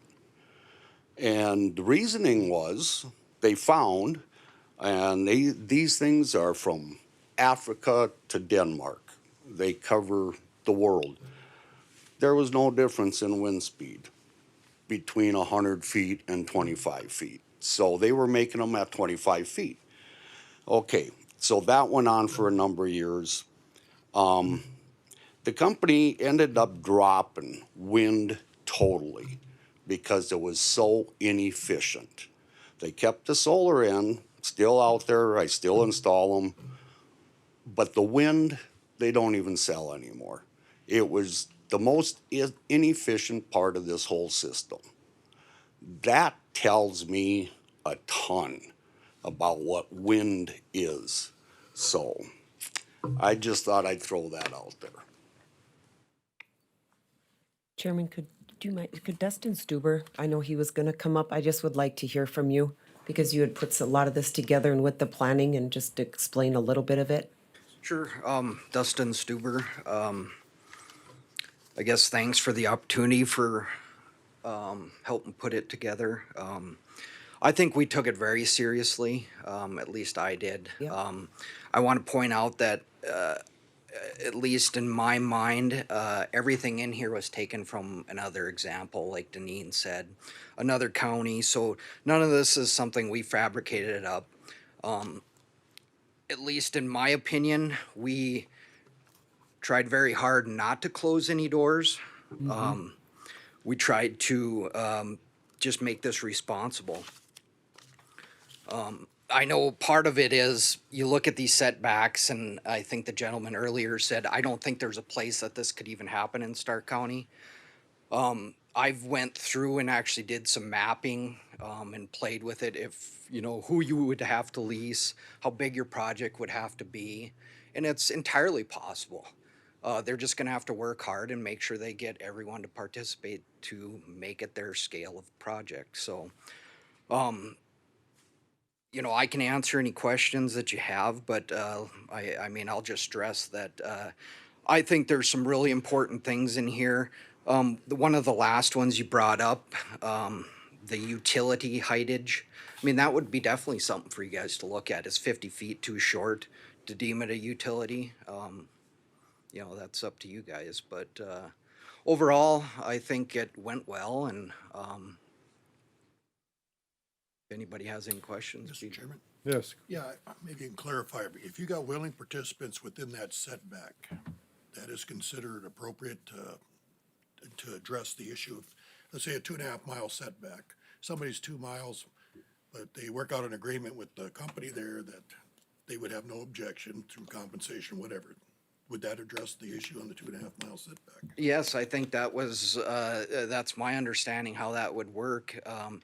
You can participate as either leasing to an entity of the wind facility entity. You could simply just do an agreement, an indemnification saying you're okay with this project. However, you're aware that you're not being leased, is normally how it works.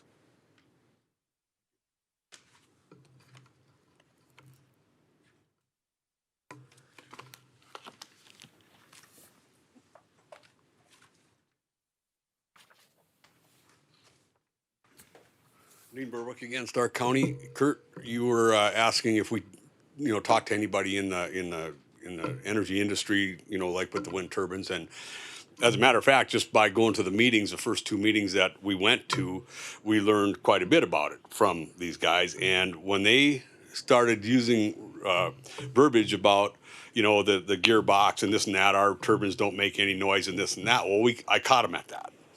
And his response when I told him that doesn't affect the noise whatsoever, it was, oh, the F word. That's what he said to us. He said it 3 times in that meeting, which I thought was totally irresponsible. There was women in the room, but that was his answer to, you know, when I asked him about, you know, the gearbox. You know, I said, hey, that has nothing to do with the noise and stuff, and he just said, oh, F. You know, and that's how that went. So, you know, if they don't have to tell you the bad stuff, they're not gonna, and they don't want to admit it. But we got to have people that got the knowledge, and I mean, as far as gearboxes, there's a lot of us. So we're farmers, stuff like that. We know what they are. We know what a planetary is. Most of us have rebuilt them. So it didn't have anything to do with it. But he used that to try and snowball us that, hey, it was okay. So, and this is the people that are trying to do this project. So we run into this all the time. That's what's frustrating to me. But I just wanted to tell you, we heard right from their horse's mouth.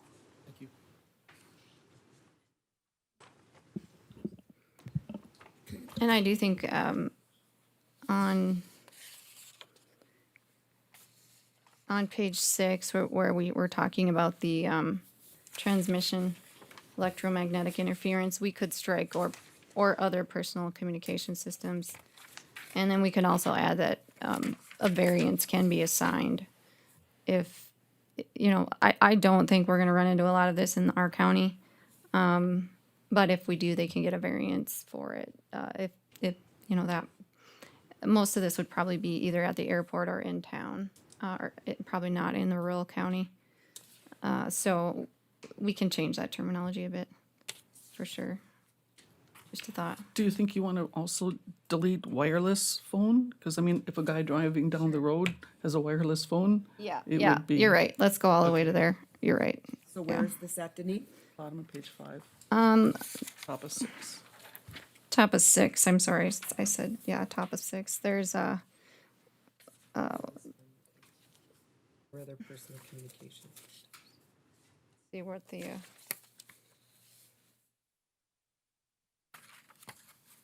we would strike, wireless phone or other personal communication systems, because that's just that's too broad. We pulled that from another county, but we obviously should have recognized that and struck it at the beginning. Because that's not what we're intending. You want to strike the TVs and the radio on 5 I would too? start with wireless and systems. Strike wireless phone or other personal communication systems.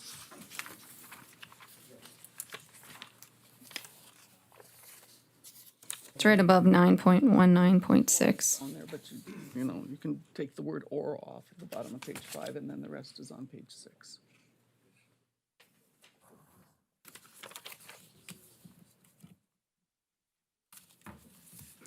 It's the section above minimum ground clearance.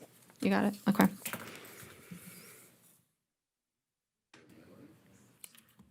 Okay, Mr. Chairman, I Yes. just had a few comments, and as I said, this is more administrative stuff.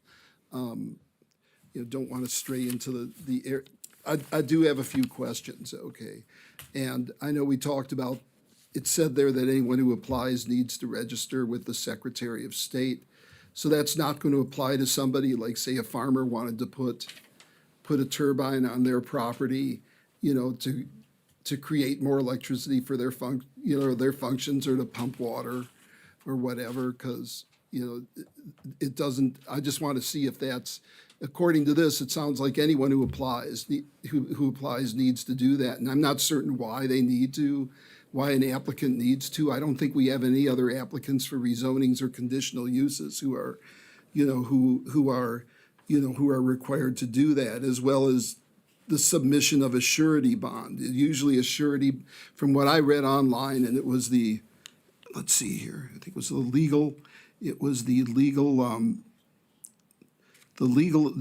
Information Institute talked about a surety bond as being, it's a bond between people who have a contract where work is promised, and this is an application for an entitlement to get a right for something.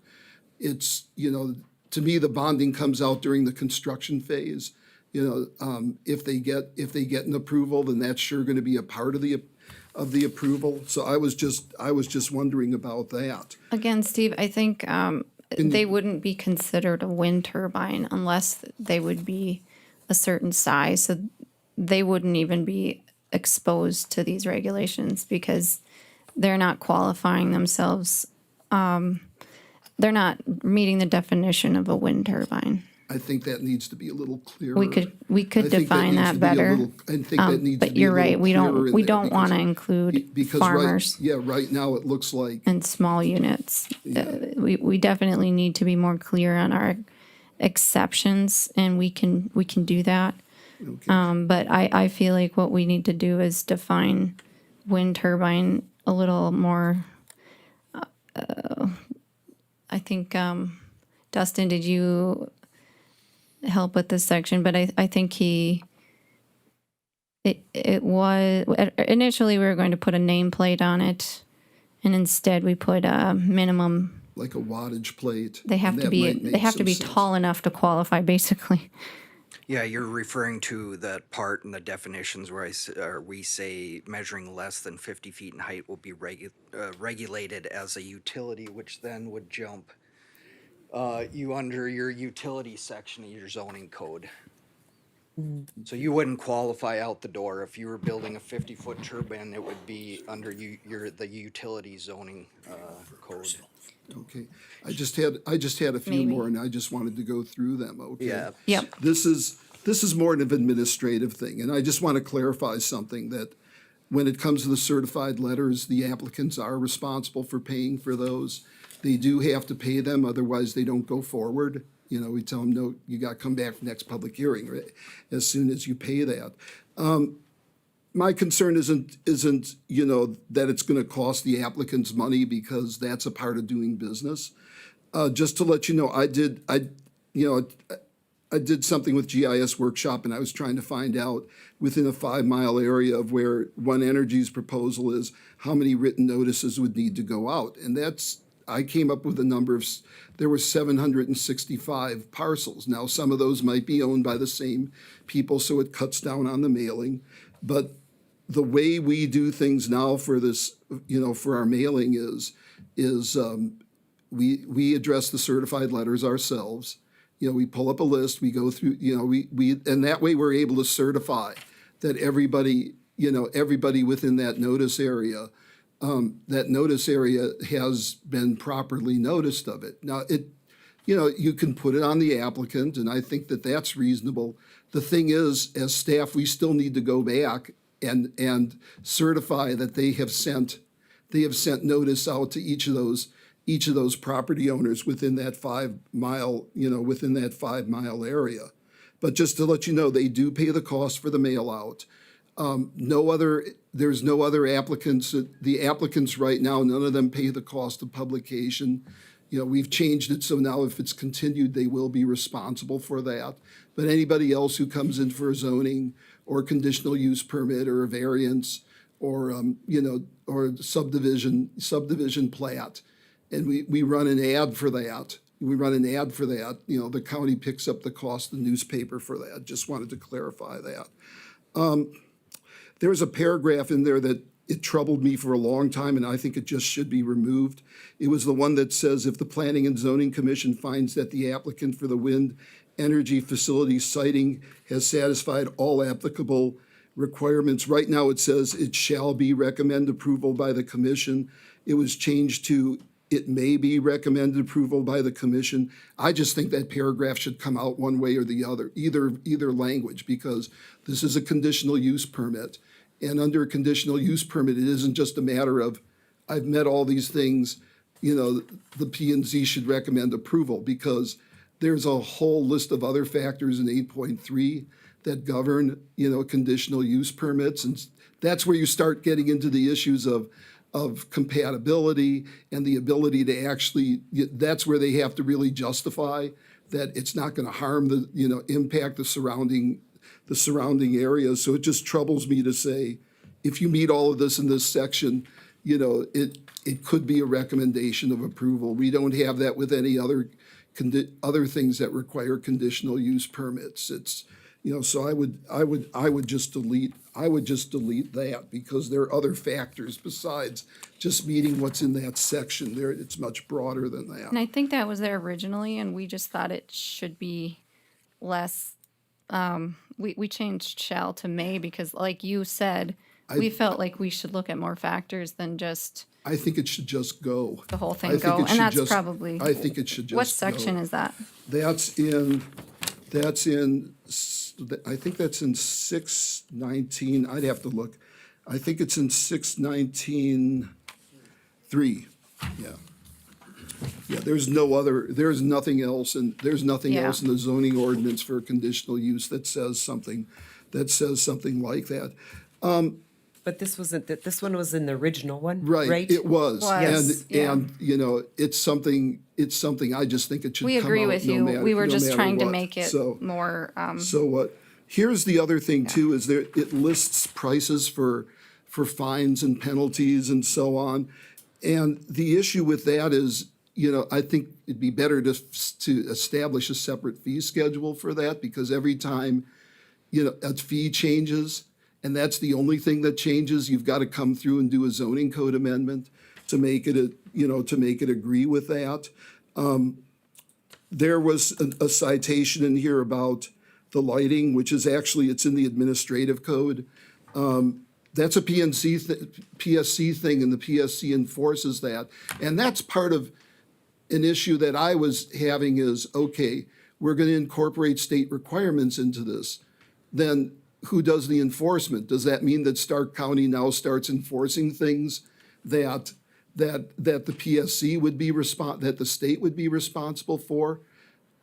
Is the county starting to move into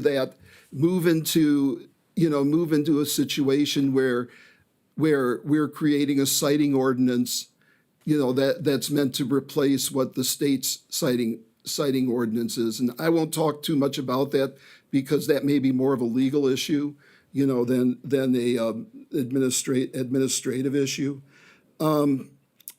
I guess the same thing with decommissioning and restoration. I think there were some specific costs put in there. There were also some things in there about specific contractual language. And again, I'm not sure if that's the sort of thing that should be in a zoning ordinance, or, where there's the actual language in there, or if you reference, if you reference that, and then when there's a specific contract for decommissioning, those things go into it. I'm not certain about that. And then also the definition of habitable, because that could mean a number of things. There were also some things too, like talking about wetland setbacks.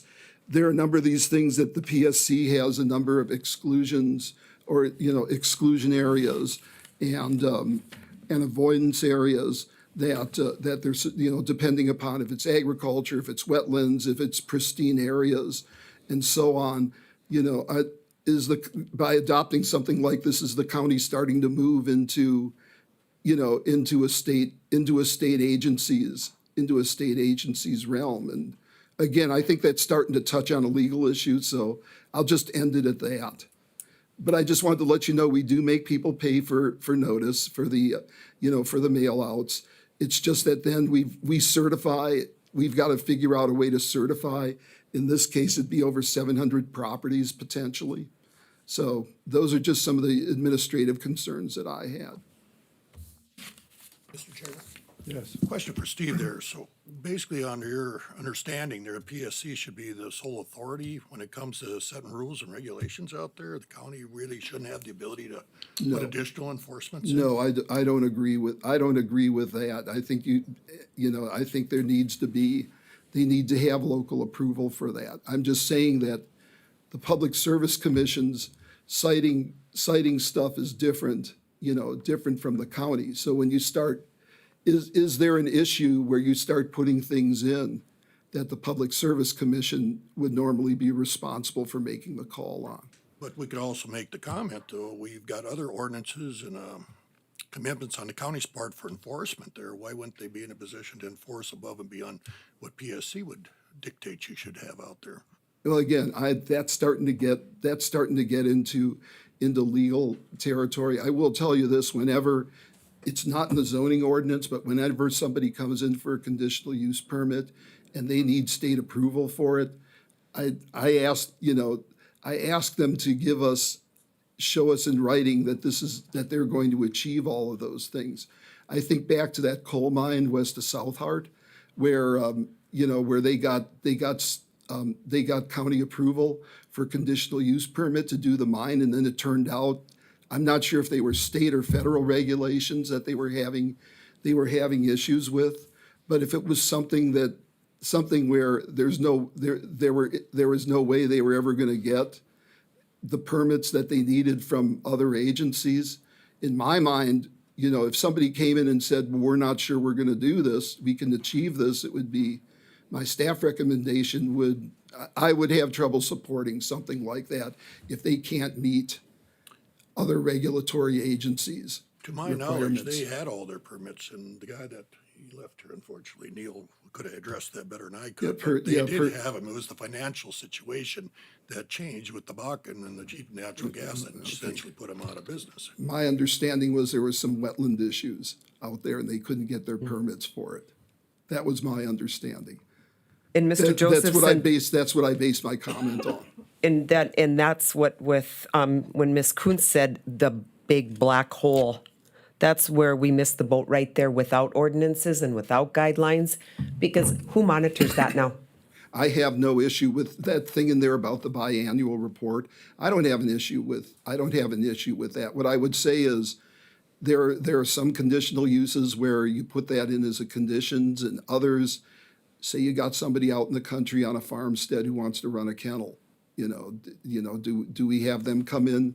I think it depends upon what the conditional use is. But I'm talking right now, I mean, that's empty. Who drives out there? Who regulates that? Who makes sure, instead of the farmers having to call in because there's plastic all over? Or who regulates all of that to make sure and makes those phone calls? Well, and the plastic issue is not of the conditional use, that's of somebody who's being a sloppy property owner.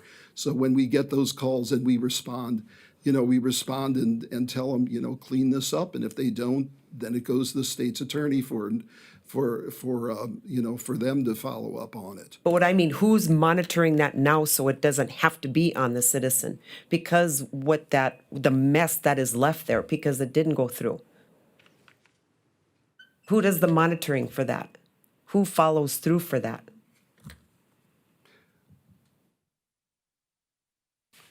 As I said, and as Commissioner Franchuk said, when it comes to those zoning code violation things, we're complaint driven. We have a small department. I'm a 20-hour person, but if you put something in a conditional use permit that does say we will check on this, then I put that in my notes and would follow through on that. And if this was in the ordinance as passed, and I believe this would apply not to the ones that were approved, but any new ones, then yeah, we have to remind them of that. I know right now, and I believe it's it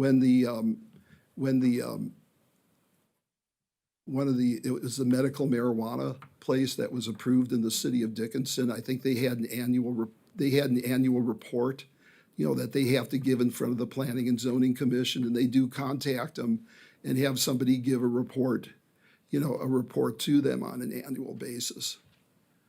So that can either be placed as a condition of a conditional use permit, or it can be placed in the ordinance. I just And then guess it'll be from some of enforced. the old conditional use permits, I just find it where there's supposed to be something given in yearly or this or that with the guidelines. There's nobody monitoring that. The only thing that I've seen, and we've started doing this, has been with the borrow pits. Those are ones that by the ordinance, they have to come in and renew every year.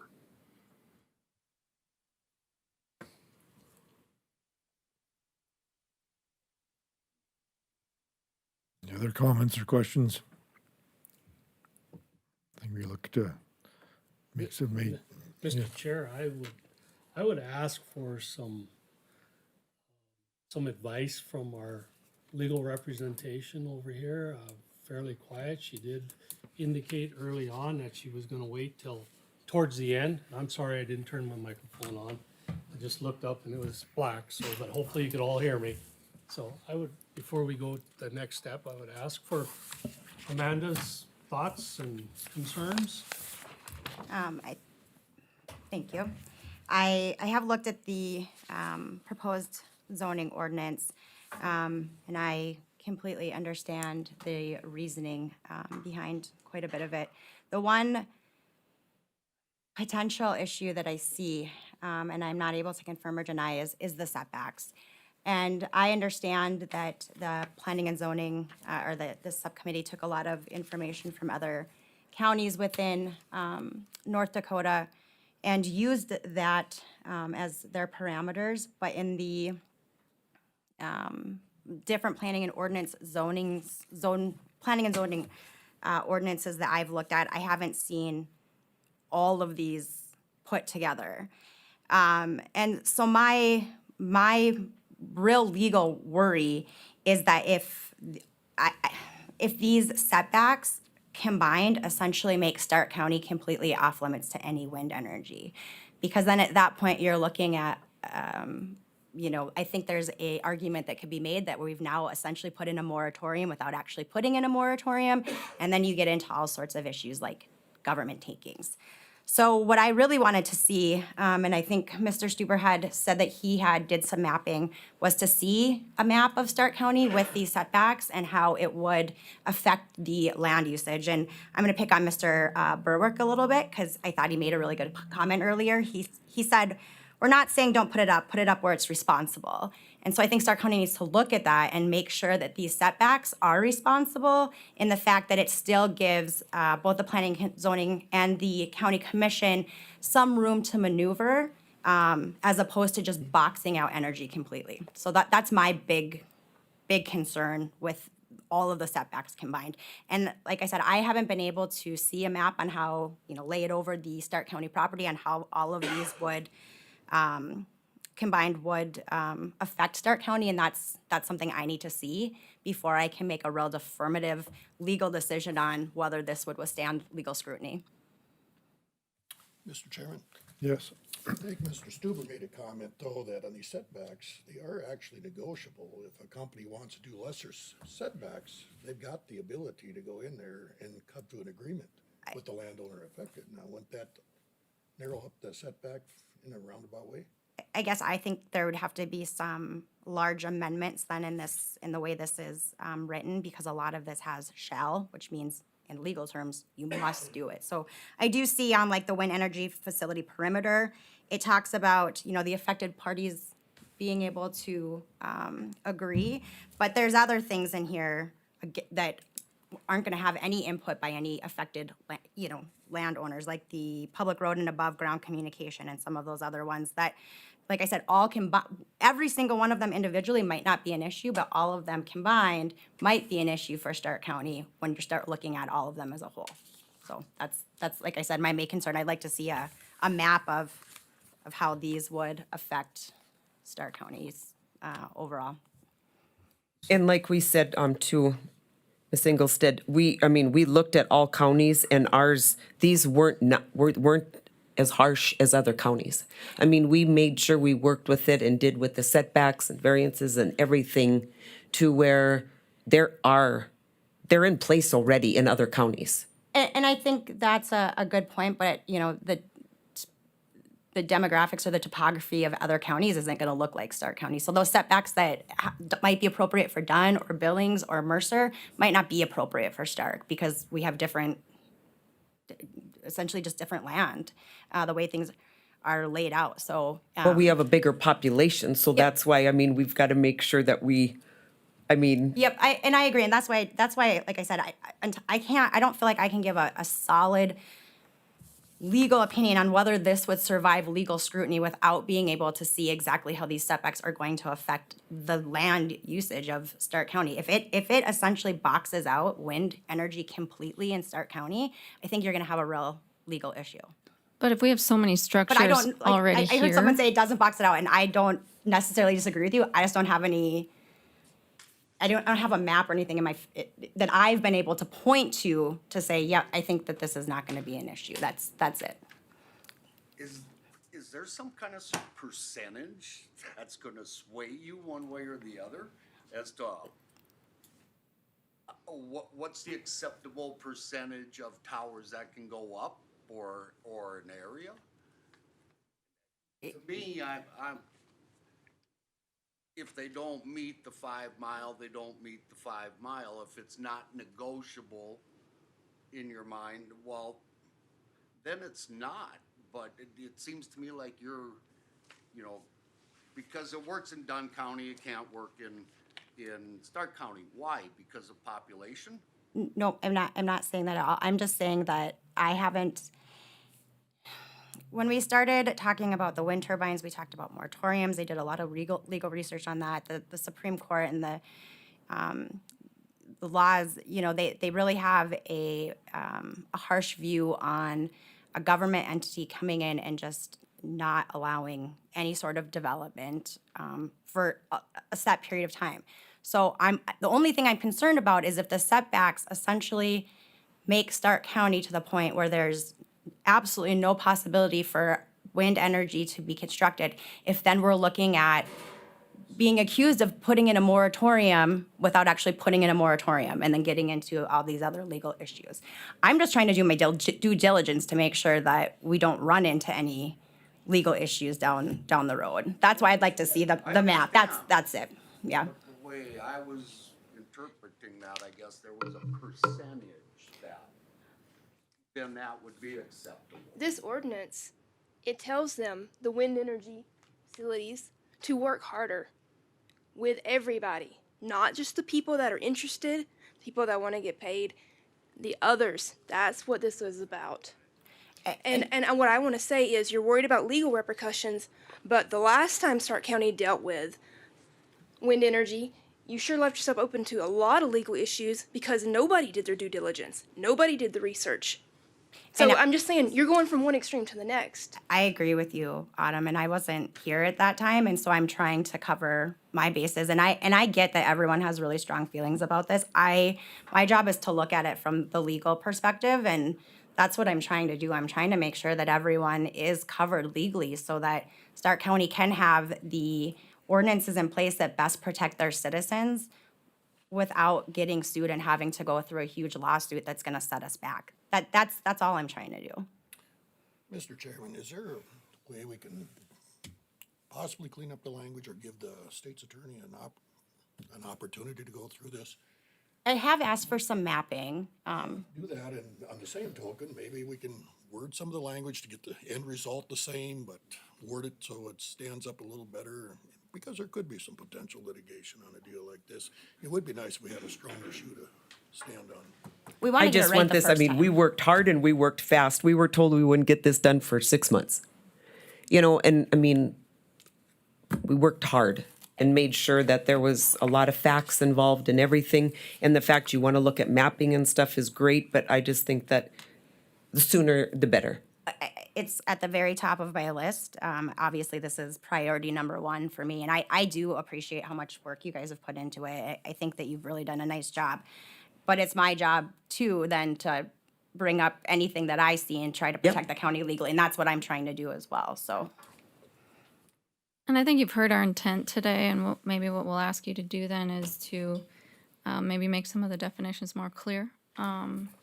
We don't want to change our intent, but we do want to make our definitions more clear.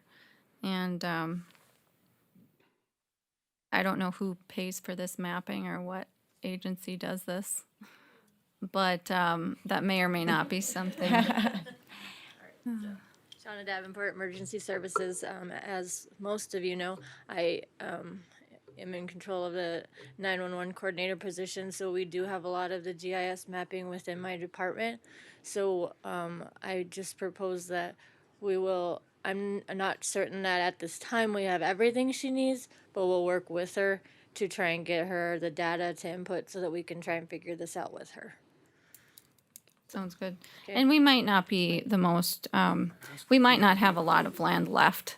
We do already have some wind facilities in our county, and we do have a density level that might not support giant farms at this point, because we just don't have, we already have a lot of development, and we still need to protect that existing development. And so I don't think it's fair to say that we need to rearrange our county to suit somebody's private project.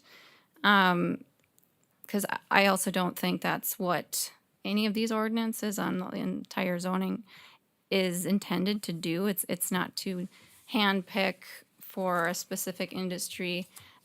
It is there to, for orderly development and for future development. I think any projects that are in existence right now or anything that's here, obviously this doesn't pertain to those. It's more for future orderly development, and we felt like from a safety standpoint, we felt like a lot of these setbacks were just surely to protect the existing properties and the existing uses of land. And so I don't think it's fair to say that we're either boxing an industry out. I also don't know what we have in place that would particularly say, hey, oil and gas come into a dense population and throw up. It's like we're not trying to do that for any other industry either. What we're trying to just do is protect what's here and provide orderly development. And I think we need to not lose sight of what we're actually doing. Economically, we're not trying to make this unviable or viable for anyone. We're just trying to protect existing land uses. And I guess that would be my only suggestion, is that we look at this from a standpoint of what's here already. We can't change what's here. We don't have a bunch of open land with single land owners. We have a bunch of small parcels with many landowners, and that is what causes the conflict. And so if you don't get everyone's participation, that's where the land uses collide. And that's why we felt like we just need them to, like Autumn said, work together and work harder to make it viable. Because if it's not viable, you're not just going to have one-sided litigation, you're going to have two-sided litigation, and you don't want that either. There are worse things than putting up wind towers, and I've said this before, but it's them putting them up and then having to take them down, because that would be even more expensive for them. So we don't want to put them in an irresponsible place either, because that would cost them even more, and that would cost the people in turn, because it's subsidies that are putting them up in the first place. So we don't want to see tax dollars go to wasted areas that don't necessarily suit them. And so it's as much for them as it is for the existing land uses. And I think we shouldn't lose sight of that, because there's a lot of cost here. We're talking about very large projects, and they can't be forced through without cooperation of the existing citizens. And that's what we're hoping to get here. And with this too, look at what would have happened with this project without just a few people knowing and spreading and making sure it didn't happen. It was going already. It wasn't going to come to Stark County. It wasn't, you want to talk on the legality side there. It was getting approved, and it was in the Tribune, and they had no rhyme or reason to come through Stark County. Well, we're talking, I don't want to. And I know we're not talking about Marathon, because we're not. You're getting But off subject here now.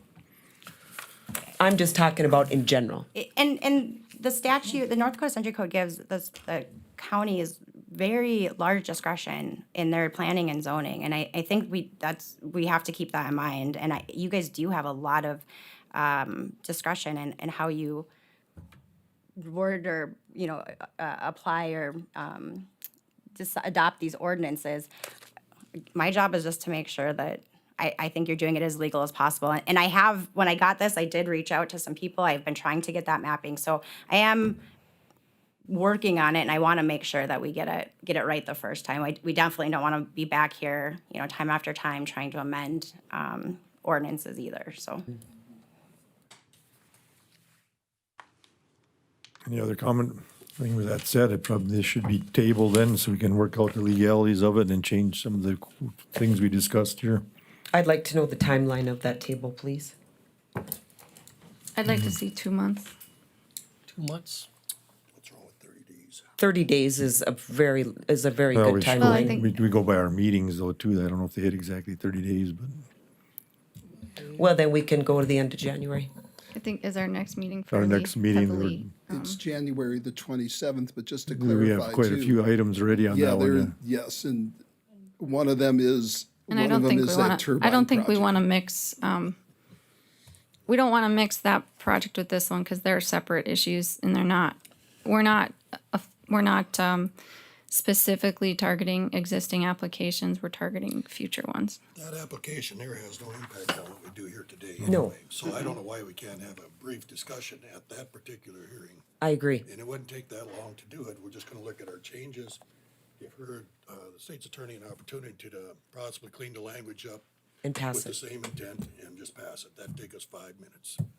Yep.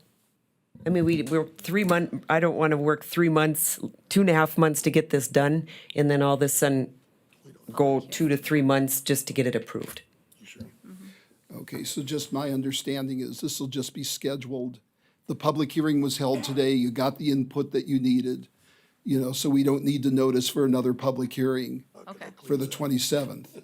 Because if you want to notice for another public hearing, then you do run into that issue of having a number of items on the 27th, so. Do we need to That's what notice I'm it now? clear of. You don't need to have another public hearing. Okay. Well, that's what I figured we would. You don't do, need so, that because okay. you've got, if you're satisfied with the input you received today, and it's just a matter of, here are some of the concerns that were expressed, and we'll just clean up the language, and also, address address the state, address the concerns that were here, then you could just schedule that and it doesn't need to be noticed in the paper.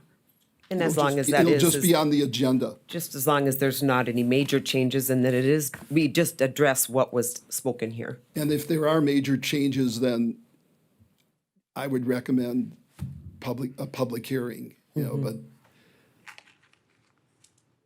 Yep. What constitutes That's a good point. What defines major on this? gets to decide that, Amanda? Do we want to enact some of the changes that we've agreed upon today so that that is the There- draft that she's looking Yes, at? let's do that. Right, there's quickly. been, you guys have had some input, and I'll take a look at that, and then we'll take a look at the setbacks. And if there's something that's, you know, comes way out of left field that becomes an issue, then we'll have to. Yeah, because I can give you a copy of our proposed changes. Yeah. I'll make that motion that we table this till the January meeting. As long as we go with and follow the changes that were discussed today. Any changes beyond that, then we hold another public meeting, public hearing. I'll make a second to that. Motion and a second. Any other discussion? All in favor? Aye. Aye. Those opposed? Motion carried. Okay, other than that, in your packet was a list of next year's meeting notes on there, just so you're aware of that, but on the bottom, it's, well, county commission meetings are at 9 o'clock, not 8 o'clock, there's an error in there, so, okay, I'll make that change and amend it. okay. Anything else? I ask for a motion to adjourn. So moved. Any other planner items? Oh. That's on the agenda. There was nothing else, no. Are you? You don't have anything, Stephen, no, no. Okay. Oh, that's.